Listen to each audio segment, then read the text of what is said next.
আম্মু, আমি বিয়ে করতে পারবো না। আমার দ্বারা এসব সম্ভব নয়। আমি এখনো রিহানকে আগের মতোই ভালোবাসি। তাই এটা নিয়ে তোমরা কোনোদিনও বলবে না আমি পারবো না ওকে বিয়ে করতে। দেখ মা, এভাবে আর কতদিন কাটাবি? এভাবে তো আর দিন যায় না। তোর একটা জীবন আছে। হ্যাঁ মা, আমিও চাই তোর বিয়েটা দিয়ে দিতে। আমি আর এভাবে তোকে দেখতে পারছি না। তোকে দিনের পর দিন কষ্ট করতে দেখে আমি কোনো কাজ ঠিক মতো করতে পারছি না। সব সময় তোকে নিয়ে চিন্তা হয়। এই 2 মাস আমার কিভাবে গেছে সেটা আমি একমাত্র বলতে পারবো। আম্মু, আমি তোমাদেরকে বললাম তো আমার পক্ষে বিয়ে করা সম্ভব না। এরপরও কেন আমাকে শুধু শুধু জোর করছো? তাও আবার যেই ঘরে আমার প্রিয় মানুষটা থাকতো সেই ঘরেই আমাকে থাকতে হবে। এটা কোনোদিন সম্ভব নয়। আমি ওকে কোনোদিন বিয়ে করতে পারবো না। তোমরা আমাকে জোর করো না। তাহলে তুইও শুনে রাখ, যদি আমাদের কথা না শুনিস তাহলে আমাদেরকে হারাতে হবে। আমরাও চলে যাব এই পৃথিবী ছেড়ে। সব জায়গায় আমাদের কষ্ট পেতে হয় তোর জন্য। এই কথা শোনার পর মায়ের মুখ কালো হয়ে গেল। সে কি বলবে বুঝে উঠতে পারছে না। সত্যিই তো, সে এভাবে আর কতদিন কাটাবে? এদিকে তার বাবা মায়ের অবস্থাও ভালো নয়। তারা তাকে বিয়ে দেওয়ার জন্য উঠে পড়ে লেগেছে। মায়া তখন তার বাবা মাকে বলল, আমাকে 2 দিন সময় দাও। 2 দিন পরে আমি তোমাদেরকে সিদ্ধান্ত জানাবো। এখন আপাতত আমাকে একটু চিন্তা করতে দাও কি করব। আচ্ছা ঠিক আছে, 2 দিন সময় দিলাম।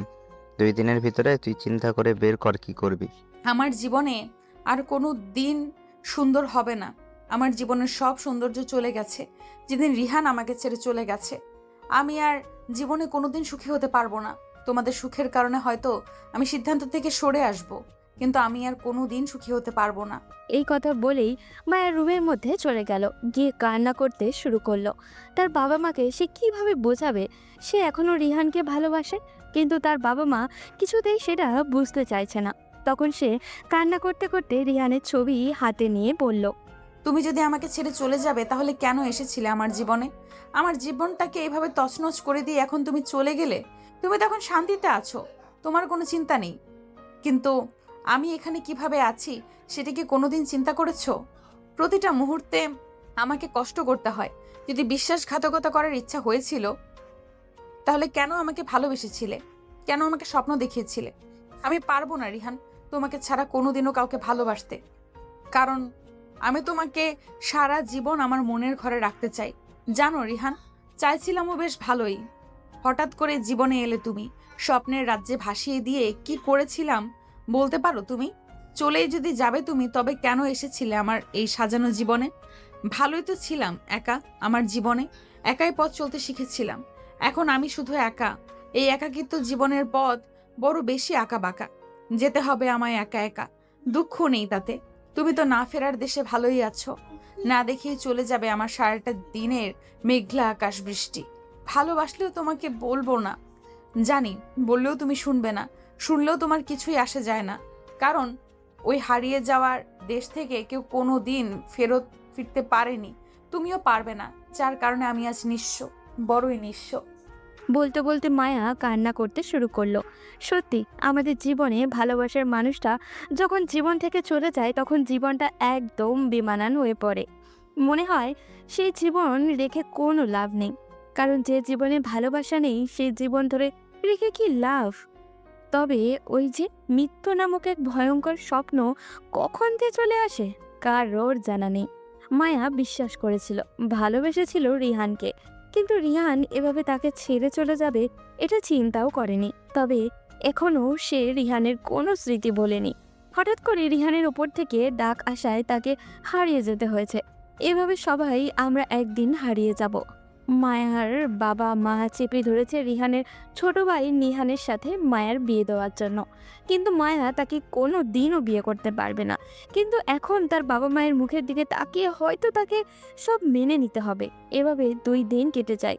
এই 2 দিন তার কিভাবে কেটেছে একমাত্র সেই বলতে পারবে। সে একটা কঠিন সিদ্ধান্ত নিয়ে ফেলল। তার বাবা মা দুজনেই ব্রেকফাস্ট করতে বসেছেন, তখন তার বাবা তার দিকে তাকিয়ে বলল, কি ব্যাপার, কি সিদ্ধান্ত নিলে? আজকে তো তোমার 2 দিন সময় শেষ হলো। আমি সিদ্ধান্ত নিয়ে ফেলেছি বাবা। তোমাদের যা ইচ্ছা তা করো। আমি আর কোনো বাধা দিব না। তোমরা যদি আমাকে রাস্তার একটা কুকুরের সাথে বিয়ে করতে বলো, এরপরও আমি রাজি। আমার কোনো আপত্তি নেই। তোমরা যাকে ইচ্ছে তাকে নিয়ে আসো, আমি তাকে বিয়ে করব। এরকম করে করে বলবি না মা, আমরা তো তোর সুখের জন্য এরকম করছি। তুই যদি এইভাবে নিজেকে শেষ করে দিতে থাকিস তাহলে আমরা বাঁচবো কি করে? তুই আমাদের একমাত্র মেয়ে। সেই সুখ আমার জীবন থেকে চলে গেছে অনেক আগেই মা। তাই নতুন করে আমি আর নতুন কোনো সম্পর্কে জড়াতে চাই না। হয়তো আমি নিজেই সর্বনাশী, এই জন্য আমি যার জীবনে যাই তার জীবনটাই শেষ হয়ে যায়। আমি আর নতুন কোনো সম্পর্কে যেতে চাইছিলাম না, কিন্তু তোমরা জোর করে যখন চাইছো তখন আমি রাজি। ব্রেকফাস্ট শেষ করে মায়া চলে যায় নিজের রুমে। ওদিকে মায়ের মা তখন তার বাবার দিকে তাকিয়ে বলে, তুমি মেয়ের কথা শুনে মন খারাপ করবে না। সে এখনো সব বুঝতে পারছে না। যখন বুঝতে পারবে তখন আমাদের সিদ্ধান্তকে সম্মান জানাবে। আপাতত তার কষ্টটা কাটিয়ে ওঠার জন্য সময় দিতে হবে। আমি সবই বুঝতে পারি, কিন্তু এখন যে করেই হোক আমার মেয়েকে ঠিক করে তুলতে হবে। আমি 1 সপ্তাহের ভিতরে তাদের বিয়ের ব্যবস্থা করছি। এরপর মায়া আর নিহানের বিয়ের ব্যবস্থা করা হলো। দুজনের বিয়েও হয়ে গেল। তবে মায়া আজকে নিজের শক্ত অবস্থান ধরে রাখার চেষ্টা করছে। নিহানকে সে কোনো দিনও স্বামী হিসেবে মেনে নিবে না, কারণ রিহানকে সে ভালোবাসে। তাই তার জন্য এটা বাসর ঘর নয়, তার জন্য এটা একটা যুদ্ধের ময়দান। যে করেই হোক তার অস্তিত্ব রক্ষা করতেই হবে। ওদিকে নিহান বাসর ঘরের দরজার সামনে দাঁড়িয়ে আছে। তার বুক ধুকপুক করছে, কারণ বাসর ঘরে বসে যে বসে আছে 2 দিন আগেও সে ছিল নিহানের ভাবি। নিহান আস্তে ধীরে দরজা খুলে ভেতরে ঢুকলো। সাথে সাথে মায়া এসে তাকে সালাম করে। নিহান কি করবে বুঝে উঠতে পারছে না, তার খুবই নার্ভাস লাগছে। নিহানকে খাটে বসলো। তখন মায়া নিজের ঘুমটা খুলে নিহান মায়ার দিকে তাকালো। বউ সাথে তাকে খুবই কিউট লাগছে, কিন্তু তার চোখে জল। কাঁদতে কাঁদতে চোখ পুরো ফুলে গেছে। নিহান কিছু বলতে যাবে তার আগেই মায়া তাকে থামিয়ে দিয়ে বলে, নিহান, আমাকে ক্ষমা করো। আমি তোমাকে কোনোদিনও স্বামী হিসেবে মেনে নিতে পারবো না, কারণ আমি এখনো রিহানকেই ভালোবাসি। তাকে ছাড়া আমি আর কাউকে নিয়ে কিছু ভাবতে পারবো না। রিয়ান হলো নিহানের বড় ভাই, যে কিনা প্রায় 2 মাস আগে অ্যাক্সিডেন্টে মারা গেছে। কথাটা শুনে নিহানের বুকটা চিনচিন করে উঠল। তারপরও নিজেকে সামলে নিয়ে বলল, তাহলে বিয়েটা করার মানে কি? আমার জীবনটা কেন এইভাবে নষ্ট করলে? আমি খুবই সরি। আসলে বাবা মা এমনভাবে জোর করছিল যে আমি কিছু বলতেও পারিনি। আর তোমার সাথেও বিয়ের আগে দেখাও হয়নি। বুঝলাম। নিহান তখন মনে মনে বলল। এখন আমি কি বা বলতে পারি? সব রাস্তা তো তুমি বন্ধ করে দিলে। তখন মায়া নিহানকে উদ্দেশ্য করে বলল, তুমি এক কাজ করো, তুমি বিছানায় শুয়ে পড়ো, আমি সোফায় গিয়ে ঘুমিয়ে পড়ি। আরে তা কি করে হয়? তুমি মেয়ে মানুষ হয়ে সোফায় শুতে যাবে কেন? তুমি বরং বিছানায় শুয়ে পড়ো, আমি সোফায় ঘুমাচ্ছি। আচ্ছা ঠিক আছে। এই বলে মায়া শুয়ে পড়ে আর নিহান বাতিটা নিভিয়ে ব্যালকনিতে চলে আসে।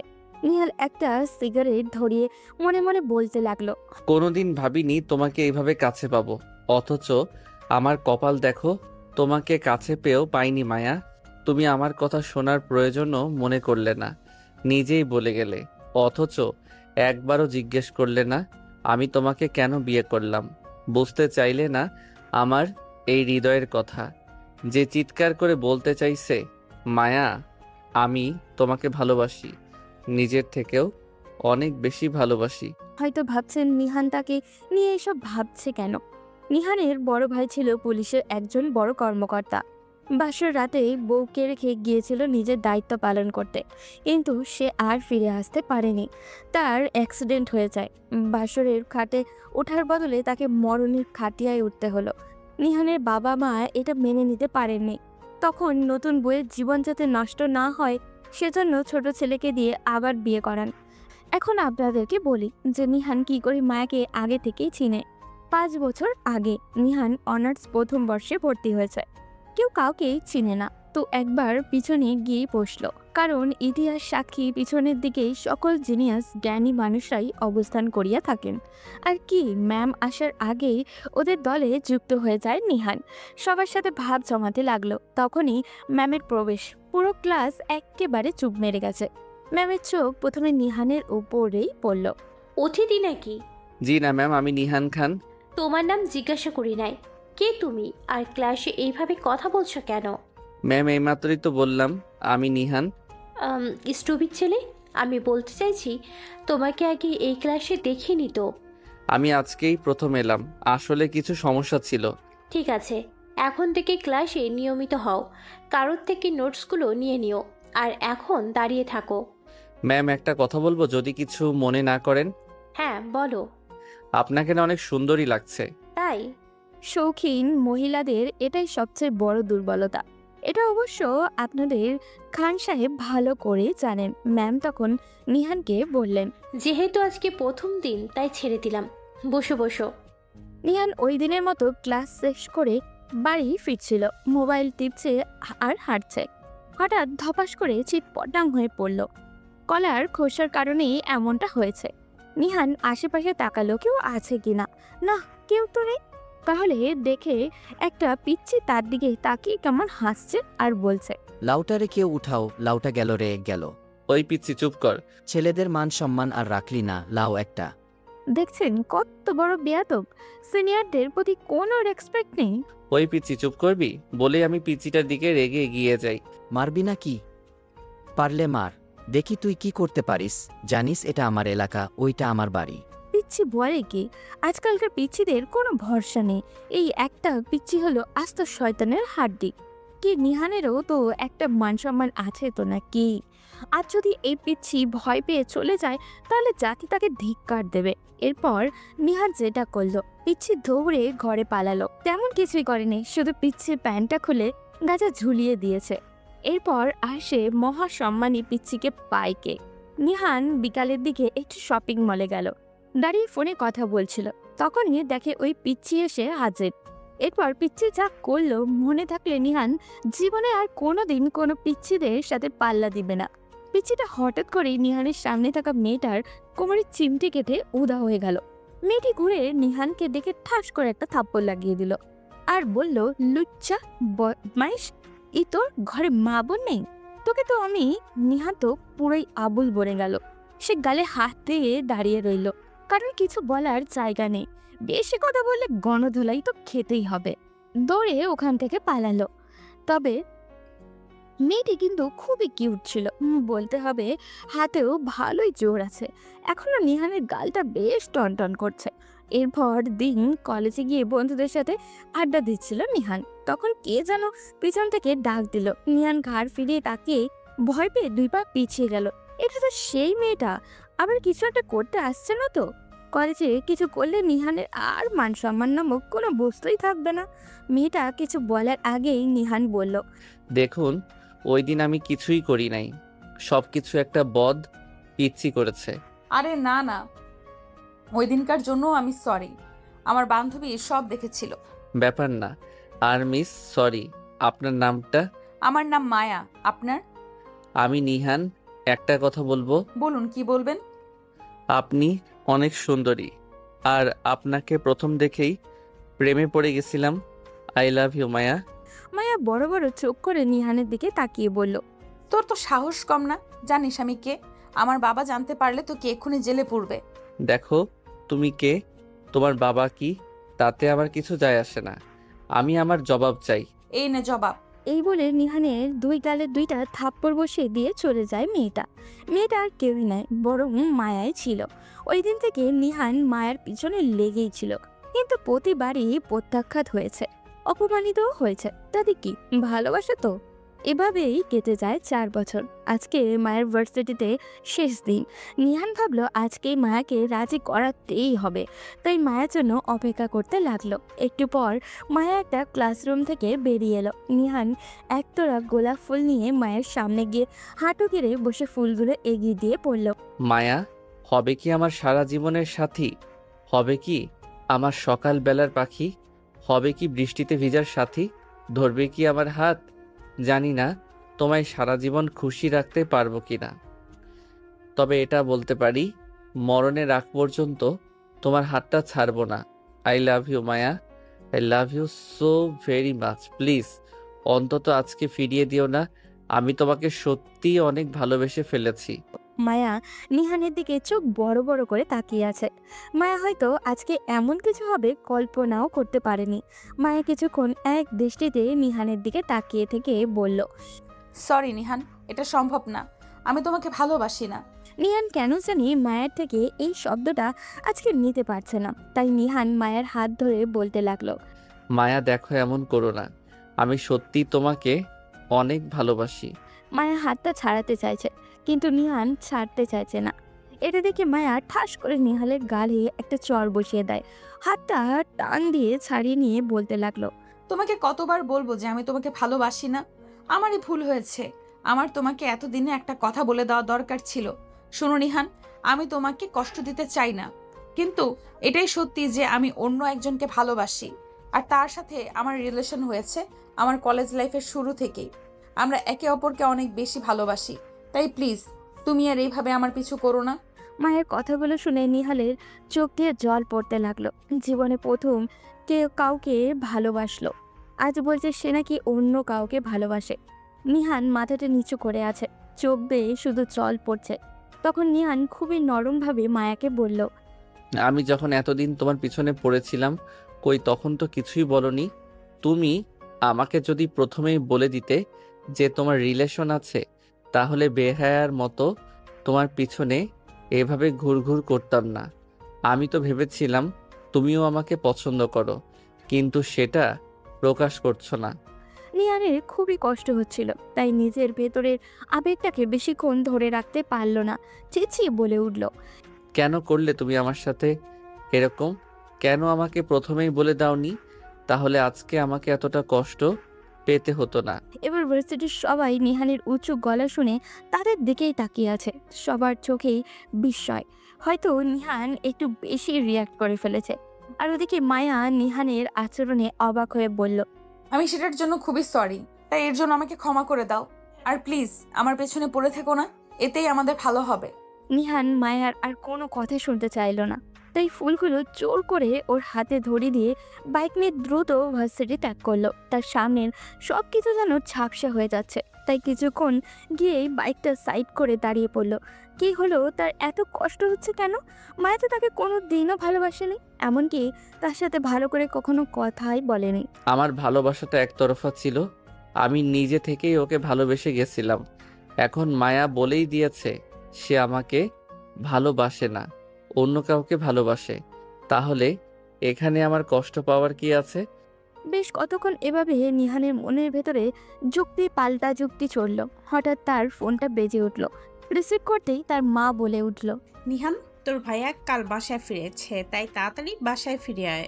অনেক কাজ পড়ে আছে, তোর বাবাও বিজনেসের কাজে বাইরে আছে, তাই বাজার সদাই সব তোকেই করতে হবে। তাই আর কোনো সময় নষ্ট না করে বাড়িতে চলে আয়। নিহান বাসায় ফিরে ফ্রেশ হয়ে বিছানায় গা এলিয়ে দিল, কিন্তু এখনও তার মনে থেকে কিছুতেই মায়াকে বের করতে পারছে না। কতটা মায়াবী মেয়েটা! এত কিছুর পরও তার কথাই ভেবে যাচ্ছে নিহান। মায়ের কথা ভাবতে ভাবতে কখন যে ঘুমিয়ে পড়ল খেয়ালই নেই নিহানের। ঘুম ভাঙতেই দেখে তার মা পাশে বসে তাকে ওঠার জন্য ধাক্কাধাক্কি করছে। নিহান উঠে বসতেই তার মা বলল। কিরে, তোর হয়েছে কি? তুই তো কখনো এই অসময় ঘুমোস না, আর চোখ মুখের কি অবস্থা করেছিস? তুই কি কাঁদছিলি নাকি? কী সব বলছো মা? আরে ঘুমের কারণে হয়তো চোখ এমন হয়ে গেছে, চোখে মুখে পানি দিলেই সব ঠিক হয়ে যাবে। আচ্ছা ঠিক আছে, তাড়াতাড়ি ফ্রেশ হয়ে নিচে আয়। নিচে ডিনার টেবিলে তোর ভাইয়া বসে তোর জন্য অপেক্ষা করছে। কি? ভাইয়া কখন ফিরলো? এই তো মাগরিবের পরপর। আচ্ছা, এসব ছেড়ে নিচে আয়। নিহান তাড়াতাড়ি ফ্রেশ হয়ে নিচে নামলো। রিহান আশায় সে ভীষণ খুশি হয়েছে, কারণ রিহান শুধু তার ভাই নয়, তার সব থেকে কাছের এবং ভালো বন্ধু। খাবার টেবিলে দুই ভাইয়ের অনেক কথা হলো। খাবার শেষ করে তারা ছাদে চলে যায় আড্ডা দিতে। অনেকদিন পর ভাইয়ের সাথে আড্ডা দিয়ে নিহানের ভালোই লাগছে। মায়ের ব্যাপারটা মাথা থেকে প্রায় বেরিয়েই গেছে, কিন্তু রিহান কিছুক্ষণ পর প্রশ্ন করে বসলো। তা তোর মায়ের খবর কি? তোদের রিলেশন কিছুটা এগুলো নাকি আগের মতোই? রিহানের কথা শুনে নিহানের মুখটা কালো হয়ে গেল। তা দেখে রিহান আবারও বলল। কি হলো? বুঝেছি, মেয়েটা এখনো হ্যাঁ বলেনি। আরে চিন্তার কি আছে, নাও তো বলেনি। তাই চালিয়ে যা, দেখবি একদিন না একদিন হ্যাঁ বলে দিবি।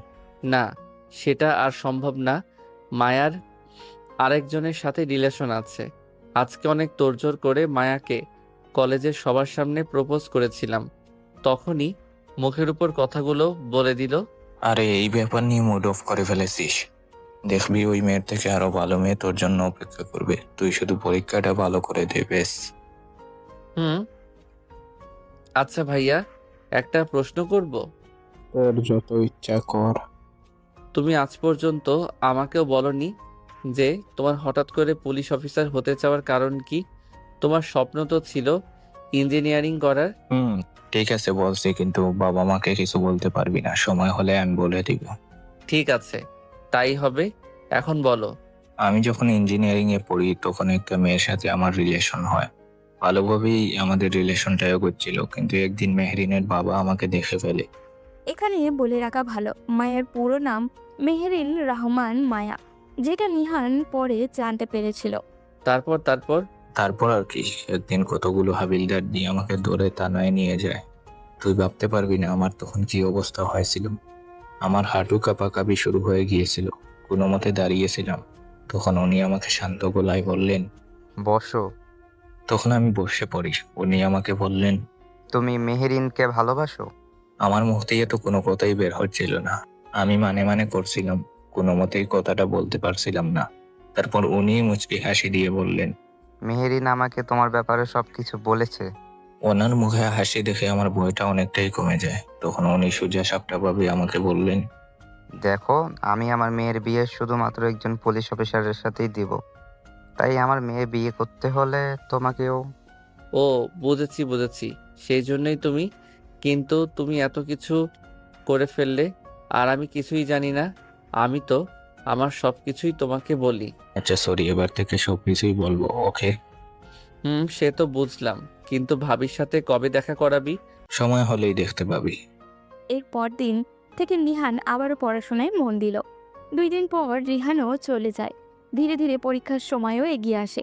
নিহান পরীক্ষাটা ভালোভাবেই দিল। এই কয়দিন সে মায়ের সামনে যাওয়ার চেষ্টাও করেনি। কি লাভ তাকে দেখে মায়া বাড়িয়ে? সে তো আর কোনোভাবেই নিহানের হবে না। বন্ধুদের সাথে ঘোরাঘুরি, আড্ডা এসব করে দিন পার করতে লাগলো সে। দেখতে দেখতে রেজাল্টের দিনও এগিয়ে এলো। তাই নিহান ভার্সিটি চলে আসলো। সবাই মিলে ক্যাম্পাসে আড্ডা দিচ্ছিল। একটু পর স্যার এসে নোটিশ বোর্ডে রেজাল্ট শিটটা লাগিয়ে দিয়ে যেতেই সবার হুড়োহুড়ি শুরু হয়ে গেল। অনেক কষ্টে নিহান তারটা দেখলো। যেমনটা আশা করেছিল তেমনটাই পেয়েছে। নিহান ভিড় ঠেলে বেরিয়ে আসলো।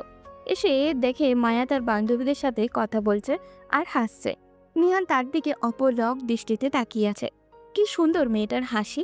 এই হাসির কোনো তুলনা হয় না। নিহান আর সেখানে দাঁড়ালো না। সে এই 2 মাস ধরে তো এই মায়া কাটানোর চেষ্টাই করেছে, কিন্তু পারছে কই। ক্যাম্পাস থেকে বেরিয়ে বন্ধুদের সাথে একটা রেস্টুরেন্টে ঢুকলো নিহান। কিন্তু খাবার মুখে নিতে যাবে, তখনই আবার সে হৃদয় করা হাসির শব্দ। গায়ে ফিরিয়ে দেখলো আর কেউই নয়, মায়া। নিহান তার বন্ধুদেরকে তুলে নিয়ে আসলো খাবার থেকে। বন্ধুরা সবাই তার উপরে রেগে গেল, তাই সবাইকে নিয়ে একটা নাইট ক্লাবে গেল। নিহান ভাবলো এটাই হচ্ছে উপযুক্ত জায়গা। এখানে কিছুক্ষণ থাকলে মায়াকে মাথা থেকে বের করা যাবে। ক্লাব থেকে অনেক রাত করে বাড়ির উদ্দেশ্যে রওনা দিল। সাথে গাড়িও আনেনি, তাই হেঁটেই রওনা দিল। রাস্তা দিয়ে আস্তে আস্তে হাঁটছিল, তখন কে যেন পিছন থেকে নিহানকে ধাক্কা দিল। নিহান ড্রিঙ্ক করায় নিজেকে সামলাতে না পেরে রাস্তায় হুমড়ি খেয়ে পড়ল। কোনো মতে উঠে দাঁড়িয়ে পিছনে তাকাতেই দেখলো একটা মেয়ে অসহায় হয়ে তার কাছে সাহায্য চাচ্ছে। আমার বাবাকে বাঁচান, আমার বাবাকে বাঁচান। মেয়েটার গলার স্বর শুনেই যেন নিহানের সকল নেশা কেটে গেল। খেয়াল করে দেখলো মেয়েটা তো মায়া। আতঙ্কের কারণে হয়তো মায়া নিহানকে চিনতে পারেনি এখনো। নিহান অবাক হয়ে বলল, মায়া আপু, তুমি এখানে এত রাতে? বাবা, বাবাকে বাঁচাও প্লিজ। আরে হয়েছেটা কি সেটা তো বলবে। ওইদিকে ওইদিকে। নিহান বুঝতে পারল মায়া আতঙ্কের কারণে ঠিকমতো কথাও বলতে পারছে না, তাই মায়ের হাতের ইশারা করার দিকে দৌড় দিল। মায়াও নিহানের পিছনে দৌড়ে আসলো। একটু সামনে গিয়েই দেখলো একটা লোক রক্তাক্ত হয়ে মাটিতে পড়ে আছে। পাশে একজন মহিলা সাহায্যের জন্য ডাকাডাকি করছেন। নিহানের বুঝতে আর বাকি রইল না এটাই মায়ার বাবা। নিহান তাড়াতাড়ি করে ওনাকে ওনার গাড়িতে বসিয়ে সবাইকে নিয়ে হাসপাতালে পৌঁছালো। ওই যাত্রায় উনি বেঁচে গেলেন। তখন মায়া নিহানের কাছে এসে বসলো। তোমাকে অনেক ধন্যবাদ। নিহান চুপ করে আছে। দেখো, ওই দিনের জন্য আমি আসলে সরি। তোমাকে সবার সামনে চড় মারাটা আমার উচিত হয়নি। দেখো, তুমি যেটা চাও সেটা কখনো সম্ভব না, তবে আমরা ভালো বন্ধু হতে পারি। বলেই মায়া নিহানের দিকে হাতটা বাড়িয়ে দিল। ওই দিন নিহান মায়ের হাত ধরার জন্য চড় মেরেছিল, আর এখন হাত বাড়িয়ে বন্ধুত্ব করতে চাইছে। দরকার নেই আমার এরকম বন্ধুত্বের, আমি এমনি ঠিক আছি। বন্ধুত্ব করলে কষ্টটা শুধু বাড়বে আর কিছু না। এটা ভেবে নিহান পিছনে ফিরে হাঁটা শুরু করলো। ওই দিন হাসপাতাল থেকে ফিরে আসার পর থেকে নিহানের সাথে মায়ার দেখা হয়নি। নিহানও আর মায়ের খোঁজ খবর নেওয়ার চেষ্টা করেনি। এভাবেই নিহানের দিনগুলো কাটতে লাগলো। এখন নিহান তার বাবার সাথে মাঝে মধ্যেই অফিসে যাওয়া আসা করে। রিহান এখন একজন সিনিয়র পুলিশ অফিসার, তাই নিহান ভাবলো তার ভাবির সাথে এবার ভাইয়ের বিয়েটা করানো দরকার। এরপর পরিবারের সাথে কথা বলে। এরপর তারা দুই ভাই মিলে তাদের বাবা মায়ের কাছে শুরু থেকে শেষ পর্যন্ত সব খুলে বলল।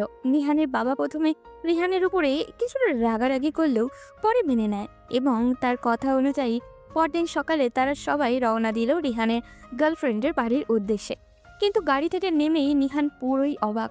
কি হলো এটা? মায়াদের বাড়ি তারা এলো কেন?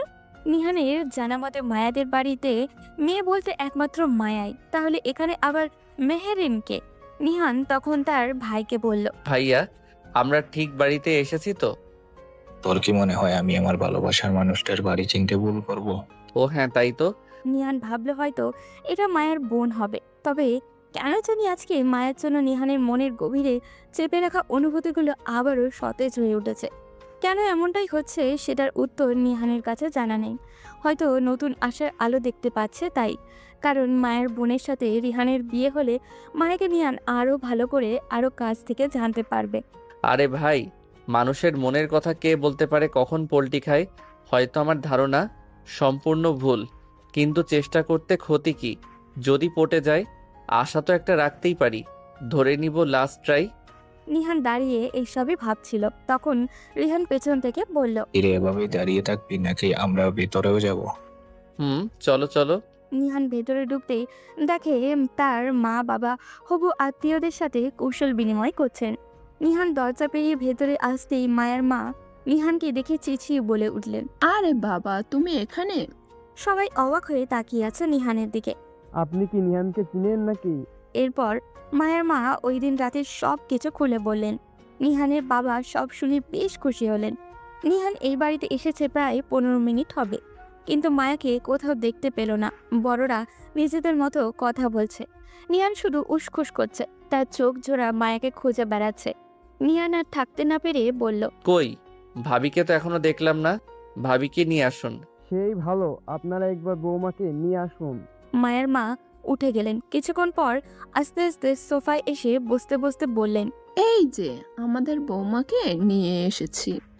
নিহার সামনের দিকে তাকিয়ে সোজা নিজের জায়গায় দাঁড়িয়ে পড়ল, কারণ তাদের সামনে শরবতের গ্লাসগুলো নিয়ে যে মেয়ে দাঁড়িয়ে আছে সেটা আর কেউই নয়, খুদ মায়া। মায়াও নিহানকে দেখে সমান অবাক। তখন রিহান নিহানকে হালকা ধাক্কা দিয়ে বলল। তোরা একে অপরকে আগে থেকেই চিনতিস নাকি? নিহান চুপচাপ নিজের জায়গায় বসলো। এরপর রিহানের কানের কাছে মুখ নিয়ে বলল। হ্যাঁ চিনতাম, আমার ভার্সিটির 1 ইয়ার সিনিয়র, কিন্তু ওনার নাম তো। নিহান আর কিছু বলল না, কারণ এখানে মায়া নামটা উল্লেখ করলে বিয়েতে ঝামেলা বেঁধে যেতে পারে। কারণ নিহান তার ভাইকে মায়ার ব্যাপারে সব কথাই শেয়ার করত। নিহান নিজের সামনে নিজের প্রিয় মানুষের সাথে আর আপন ভাইয়ের বিয়ের আলাপ কিছুতেই সহ্য করতে পারবে না, তাই আস্তে করে উঠে দাঁড়ালো। এরপর বিনয়ের সাথে বলল। বেয়াদবি ক্ষমা করবেন, আমাকে এখন যেতে হবে। রাজ অনেকক্ষণ ধরে আমার জন্য অপেক্ষা করছে। কেন যাবি? তুই তো বিয়েটা নিয়ে সবচেয়ে বেশি এক্সাইটেড ছিলি। আসলে ভাইয়া, আমি তো ভাবিকে দেখতে আসছিলাম, আর বিয়ের তারিখ তো বড়রা ঠিক করবে, সেখানে আমার কি কাজ? কথাটা বলে কারোর উত্তরের অপেক্ষা না করে নিহান মায়াদের বাড়ি থেকে বেরিয়ে গেল। কি হচ্ছে তার সাথে এইসব? একটু আগে মায়াকে নিয়ে কত কিছু ভাবলো, এখন কি সব কিছুই অর্থহীন? এতদিন একটু হলেও মায়াকে ভুলে থাকতে পেরেছিল, কারণ সে মায়ার থেকে দূরে দূরে থাকতো। কিন্তু এখন যদি বিয়েটা হয়ে যায়, তাহলে সারাক্ষণ মায়া নিহানের চোখের সামনে থাকবে। ভাইয়া মায়াকে ভালোবাসে, হয়তো আমার থেকে একটু বেশি, আর এই জন্যই হয়তো মায়াও ভাইয়াকে ভালোবাসে। আমার তাদের মাঝে কোনো রকমে আশা চলবে না।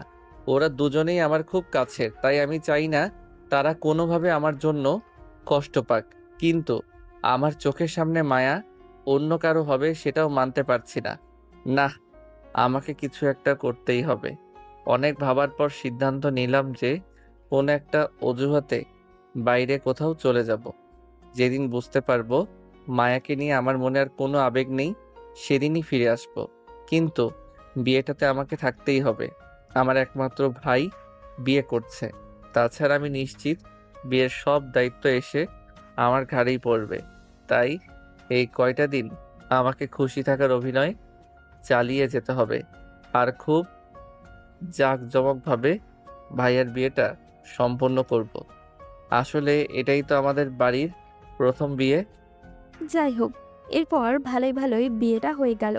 সবাই অনেক খুশি, নিহানও খুশি থাকার চেষ্টা চালিয়ে যাচ্ছে। নিজের আপনজনের মুখের হাসি দেখলে নিজের কষ্টও কখনো মনে পড়ে নাকি? মায়া তার বাসর ঘরে বসে আছে। নিহান বাড়িতে থাকতে পারল না, দম বন্ধ হয়ে লাগছে তার। তাই লুকিয়ে বাসা থেকে বেরিয়ে বন্ধুদের সাথে নাইট ক্লাবে চলে গেল। ক্লাব থেকে আর বাড়ি না ফিরে রাজদের ফ্ল্যাটে থাকলো রাতটা। সকালে ঘুম ভাঙতেই অনেক দেরি হয়ে যায় নিহানের। ফোনটা চেক করতেই দেখলো অনেকগুলো মিস কল। হয়তো একটু বেশি ক্লান্ত ছিল, তাই এতগুলো ফোনের শব্দে ঘুম ভাঙেনি ওর। নিহান সাথে সাথে তার মাকে ফোন ব্যাক করলো। রিসিভের পরেই তার মা হাও মাও করে কেঁদে দিলেন। নিহান অবাক হয়ে জিজ্ঞাসা করলো, আম্মু তুমি কাঁদছো কেন? কিন্তু তার মা কোনো উত্তর না দিয়ে কেঁদে যাচ্ছে। তখন নিহানের বাবা ফোনটা নিয়ে করুণ স্বরে বলল, রিহান আর বেঁচে নেই। নিহান যেন নিজের কানকেই বিশ্বাস করতে পারল না। একটু সময়ও নষ্ট না করে বাড়িতে আসলো। পুরো বাড়িতে মানুষের ঢল নেমেছে। কালো যে বাড়িতে বিয়ের আনন্দ চলছিল, আজ সেই বাড়ির চারপাশে শুধু কান্নার শব্দ। নিহান আস্তে আস্তে তার ভাইয়ের লাশটার দিকে এগিয়ে গেল। তাকে দেখেই তার মা জড়িয়ে ধরে কান্না শুরু করে দেয়। নিহানও মাকে জড়িয়ে ধরে বেহুশ হয়ে গেল। এরপর আত্মীয় স্বজনরা মিলে অনেক কষ্ট করে নিহান আর তার বাবাকে সামলিয়ে রিহানের দাফনের কাজ সম্পন্ন করে। এরপর থেকে নেমে আসে তাদের পরিবারে এক ভয়ঙ্কর অন্ধকার। পুরো বাড়ি নিস্তব্ধ হয়ে যায়। এভাবেই কিছুদিন চলল। নিহান অনেক কষ্ট করে তার মা বাবাকে কিছুটা স্বাভাবিক করলো, কিন্তু মায়া এখনো আগের মতোই পাথর হয়ে আছে। অবশ্য এটাই স্বাভাবিক। কোনো মেয়ে যদি বাসর রাতেই স্বামীকে হারিয়ে ফেলে, তাহলে তার কষ্টটা কিরূপ হতে পারে? এতদিনের রিলেশনের পর তাদের ভালোবাসাটা পূর্ণতা পেল না। মায়ের এমন অবস্থা বাড়ির কেউ মেনে নিতে পারছে না। তাই তারা মায়ের ভবিষ্যতের কথা ভেবে একটা সিদ্ধান্ত নেয়, আর সেটা হলো নিহানের সাথে মায়ার বিয়ে। নিহান বেশ অস্বস্তি থাকলেও রাজি হয়ে যায়, কারণ এখনো মায়াকে সে আগের মতোই ভালোবাসে। এরপর কি হলো তা তো সবাই জানেন। এখন বাস্তবে ফিরি। চোখের পানি মুছে নিহান হাতে থাকা ঘড়ির দিকে তাকালো। ব্যালকনিতে দাঁড়িয়ে থাকতে থাকতে অনেক রাত হয়ে গিয়েছে। তার এখনো ঘুমের দরকার। সকালে আবার অফিস যেতে হবে। সিগারেটটা ফেলে দিয়ে ঘরে ঢুকে নিহান ঘরে ঢুকতেই কারোর কান্নার আওয়াজ পেল, কিন্তু ঘরে তো মায়া ছাড়া আর কেউই নেই। ঘরের দিকে তাকিয়ে দেখলো রাত 3টার কাছাকাছি। নিহান খুবই অবাক হলো, এত রাতে মায়া না ঘুমিয়ে কান্না করছে। নিহান আর দেরি না করে ঘরের বাতিটা জ্বালালো। ঘর আলো হতেই দেখলো মায়া বালিশে মুখ গুজে কান্না করছে। ঘরের আলো জ্বালতেই মায়া নড়ে চড়ে উঠে বসে পড়ল আর নিহানের দিকে অবাক হয়ে তাকালো। ও হয়তো ভাবেনি নিহান জেগে আছে। নিহান অবাক হয়ে জিজ্ঞাসা করলো, কি হলো, এত রাতে না ঘুমিয়ে কান্নাকাটি করছো কেন? মায়া নিশ্চুপ, চোখ বেয়ে জল পড়ছে। কি হলো, কথা বলছো না কেন? মায়া চোখ মুছতে মুছতে বলল, না কিছু নাই, এমনি। নিহান তো জানেই মায়া কেন কাঁদছিল। তার আর কথা না বাড়িয়ে বলল, দেখো, রাত না জেগে এখন শুয়ে পড়ো, না হলে আবার শরীর খারাপ করবে। তখন মায়া কিছুটা স্বাভাবিক হয়ে বলল, তুমি এখনো ঘুমাওনি কেন? আমি ওই একটু বেলকনিতে ছিলাম, তুমি শুয়ে পড়ো, আমি আলো নিভিয়ে দিচ্ছি। বাতি নিভিয়ে নিহান সোফায় শুয়ে পড়ল। সকালে ঘুম ভাঙে একটা মিষ্টি কণ্ঠে। চোখ খুলতেই নিহান দেখে মায়া তাকে ডাকছে। নিহান তো মায়ার দিকে অপলক দৃষ্টিতে তাকিয়ে আছে। মায়া হয়তো সদ্য গোসল করে এসেছে। চেহারাটা খুবই মায়াবী লাগছিল। ওর চুল থেকে ভেসে আসছিল মাতাল করা একটা ঘ্রাণ। নিহান যেন মায়ার মুখের দিকে তাকিয়ে কত হারিয়ে গেছে। মায়ার ডাকে তার ঘোর কাটল। জলদি উঠে রেডি হয়ে নাও, একটু আগে মা ডেকে গেছিল। কিন্তু মায়াকে এখনো মন মরা লাগছে, মুখে কোনো হাসি নেই। নিহান উঠে বসতেই মায়া নিচে চলে যায়। নিহানও ওয়াশরুমে গিয়ে ফ্রেশ হয়ে নিল, তারপর নিচে আসলো। নিহানের বাবা ডাইনিং টেবিলে বসে খবরের কাগজ চোখ বোলাচ্ছে। তার মা আছে রান্নাঘরে, আর মায়া তাকে সাহায্য করছে। নিহানের খুব ভালো লাগলো, কারণ এই প্রথম মায়া নিহানের মায়ের সাথে রান্নাঘরে। এতদিন তো নিচে বিশেষ কোনো কারণ ছাড়া নামতো না। তার মানে মায়াও নিজেকে একটু করে সামলে নেওয়ার চেষ্টা করছে। নিহান মুখে একটা হাসি নিয়ে তার বাবার পাশে চেয়ারটাতে বসে পড়ল। রিহান চলে যাওয়ার পর তাদের বাড়িতে কেমন যেন একটা গুমট ভাব চলে এসেছে। কারোর মুখে কোনো হাসিই থাকে না, যেটা থাকে সেটা অনেক কষ্টে চাপা একটা হাসি। যাই হোক, কোনো মতে নাস্তাটা শেষ করে নিহান অফিসে চলে গেল। অফিসে এসেই দরকারি কাগজগুলো সেরে নিল। তারপর একটু রিল্যাক্স হওয়ার জন্য চেয়ারটাতে গা এলে দিয়ে চোখটা বন্ধ করলো। তখনই তার বন্ধু রাজের ফোন। কি রে, কি অবস্থা? বাড়ির সবাই ঠিক আছে তো? আসলে ভাই, এত বড় একটা দুঃসংবাদ শুনেও আমি আসতে পারিনি। মনে কিছু করিস না, তুই তো জানিসই যে মা অসুস্থ, তাকে নিয়ে সিঙ্গাপুর চলে আসতে হয়েছে। আরে না, এখানে মনে করার কিছুই নেই। আচ্ছা বলো, আন্টি কেমন আছে? আগের চেয়ে বেটার। আর তোর বাড়ির অবস্থা? আর বলিস না, সবাই মনমরা হয়ে আছে, কারো মুখে কোনো হাসি নেই। আমি যে কি করি। তুই একটা কাজ করতে পারিস, সবাইকে নিয়ে দূরে কোথাও ঘুরতে আয়। দেখবি সবার মন কিছুটা হলেও ভালো হবে। বলছিস? চেষ্টা করতে তো কোনো ক্ষতি নেই, আমার মনে হয় এটা করাই ভালো হবে। দেখছি। বলে নিহান ফোনটা রেখে দিল আর ভাবতে লাগলো। রাজ হয়তো ঠিকই বলেছে, সবাইকে নিয়ে কোথাও ঘুরতে যাওয়া উচিত। তাহলে নতুন জায়গা দেখে কিছুটা হলেও আনন্দে থাকবে সবাই। তাছাড়া বাড়িতে থাকলে সবাই ভাইয়ার স্মৃতিগুলো মনে করে কষ্ট পাবে। এই মুহূর্তে সবাই ভাইয়ার স্মৃতিগুলো থেকে যত দূরে থাকবে, তাদের কষ্টটাও তত কম হবে।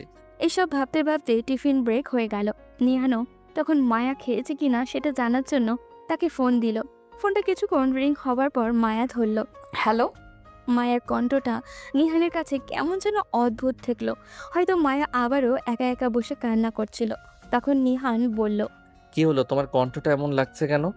মায়া এই সময় নিহানের ফোন পেয়ে কিছুটা বিরক্তিই হয়েছে, তাই বিরক্তি নিয়েই বলল, কি হলো, তুমি আমাকে এই সময় ফোন দিলে কেন? না মানে তুমি খেয়েছো কিনা সেটা জানার জন্যই ফোন দিলাম আর কি।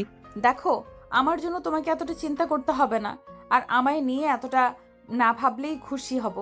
প্লিজ আমাকে আমার মতো থাকতে দাও। কথাগুলো বলেই মায়া ফোনটা রেখে দিল। নিহান দীর্ঘ নিঃশ্বাস ফেলে বিড় করে বলল, হ্যাঁ, আমি তো শুধু ও খেয়েছে কিনা সেটাই জানতে চেয়েছিলাম। হয়তো আমারই ভুল মায়াকে এই মুহূর্তে ডিস্টার্ব করা। তাছাড়া মা তো ওর খেয়াল নিশ্চয়ই রেখেছে। আমি খালি খালি চিন্তা করি। নিহান বাড়ি ফিরেই তার বাবার ঘরে গিয়ে সবাই মিলে ঘুরতে যাওয়ার কথাটা বলে ফেলল। কিন্তু কথাটা বলে হয়তো ভুলই করেছে, কারণ তার বাবা বললেন, দেখ, ইদানিং আমার শরীরটা ভালো যাচ্ছে না, আর তোর মাও হয়তো যেতে রাজি হবে না। তখন নিহান আর কি বলবে, তার বাবার দিকে তাকিয়ে বলল। ঠিক আছে, আমি তাহলে এখন আসি।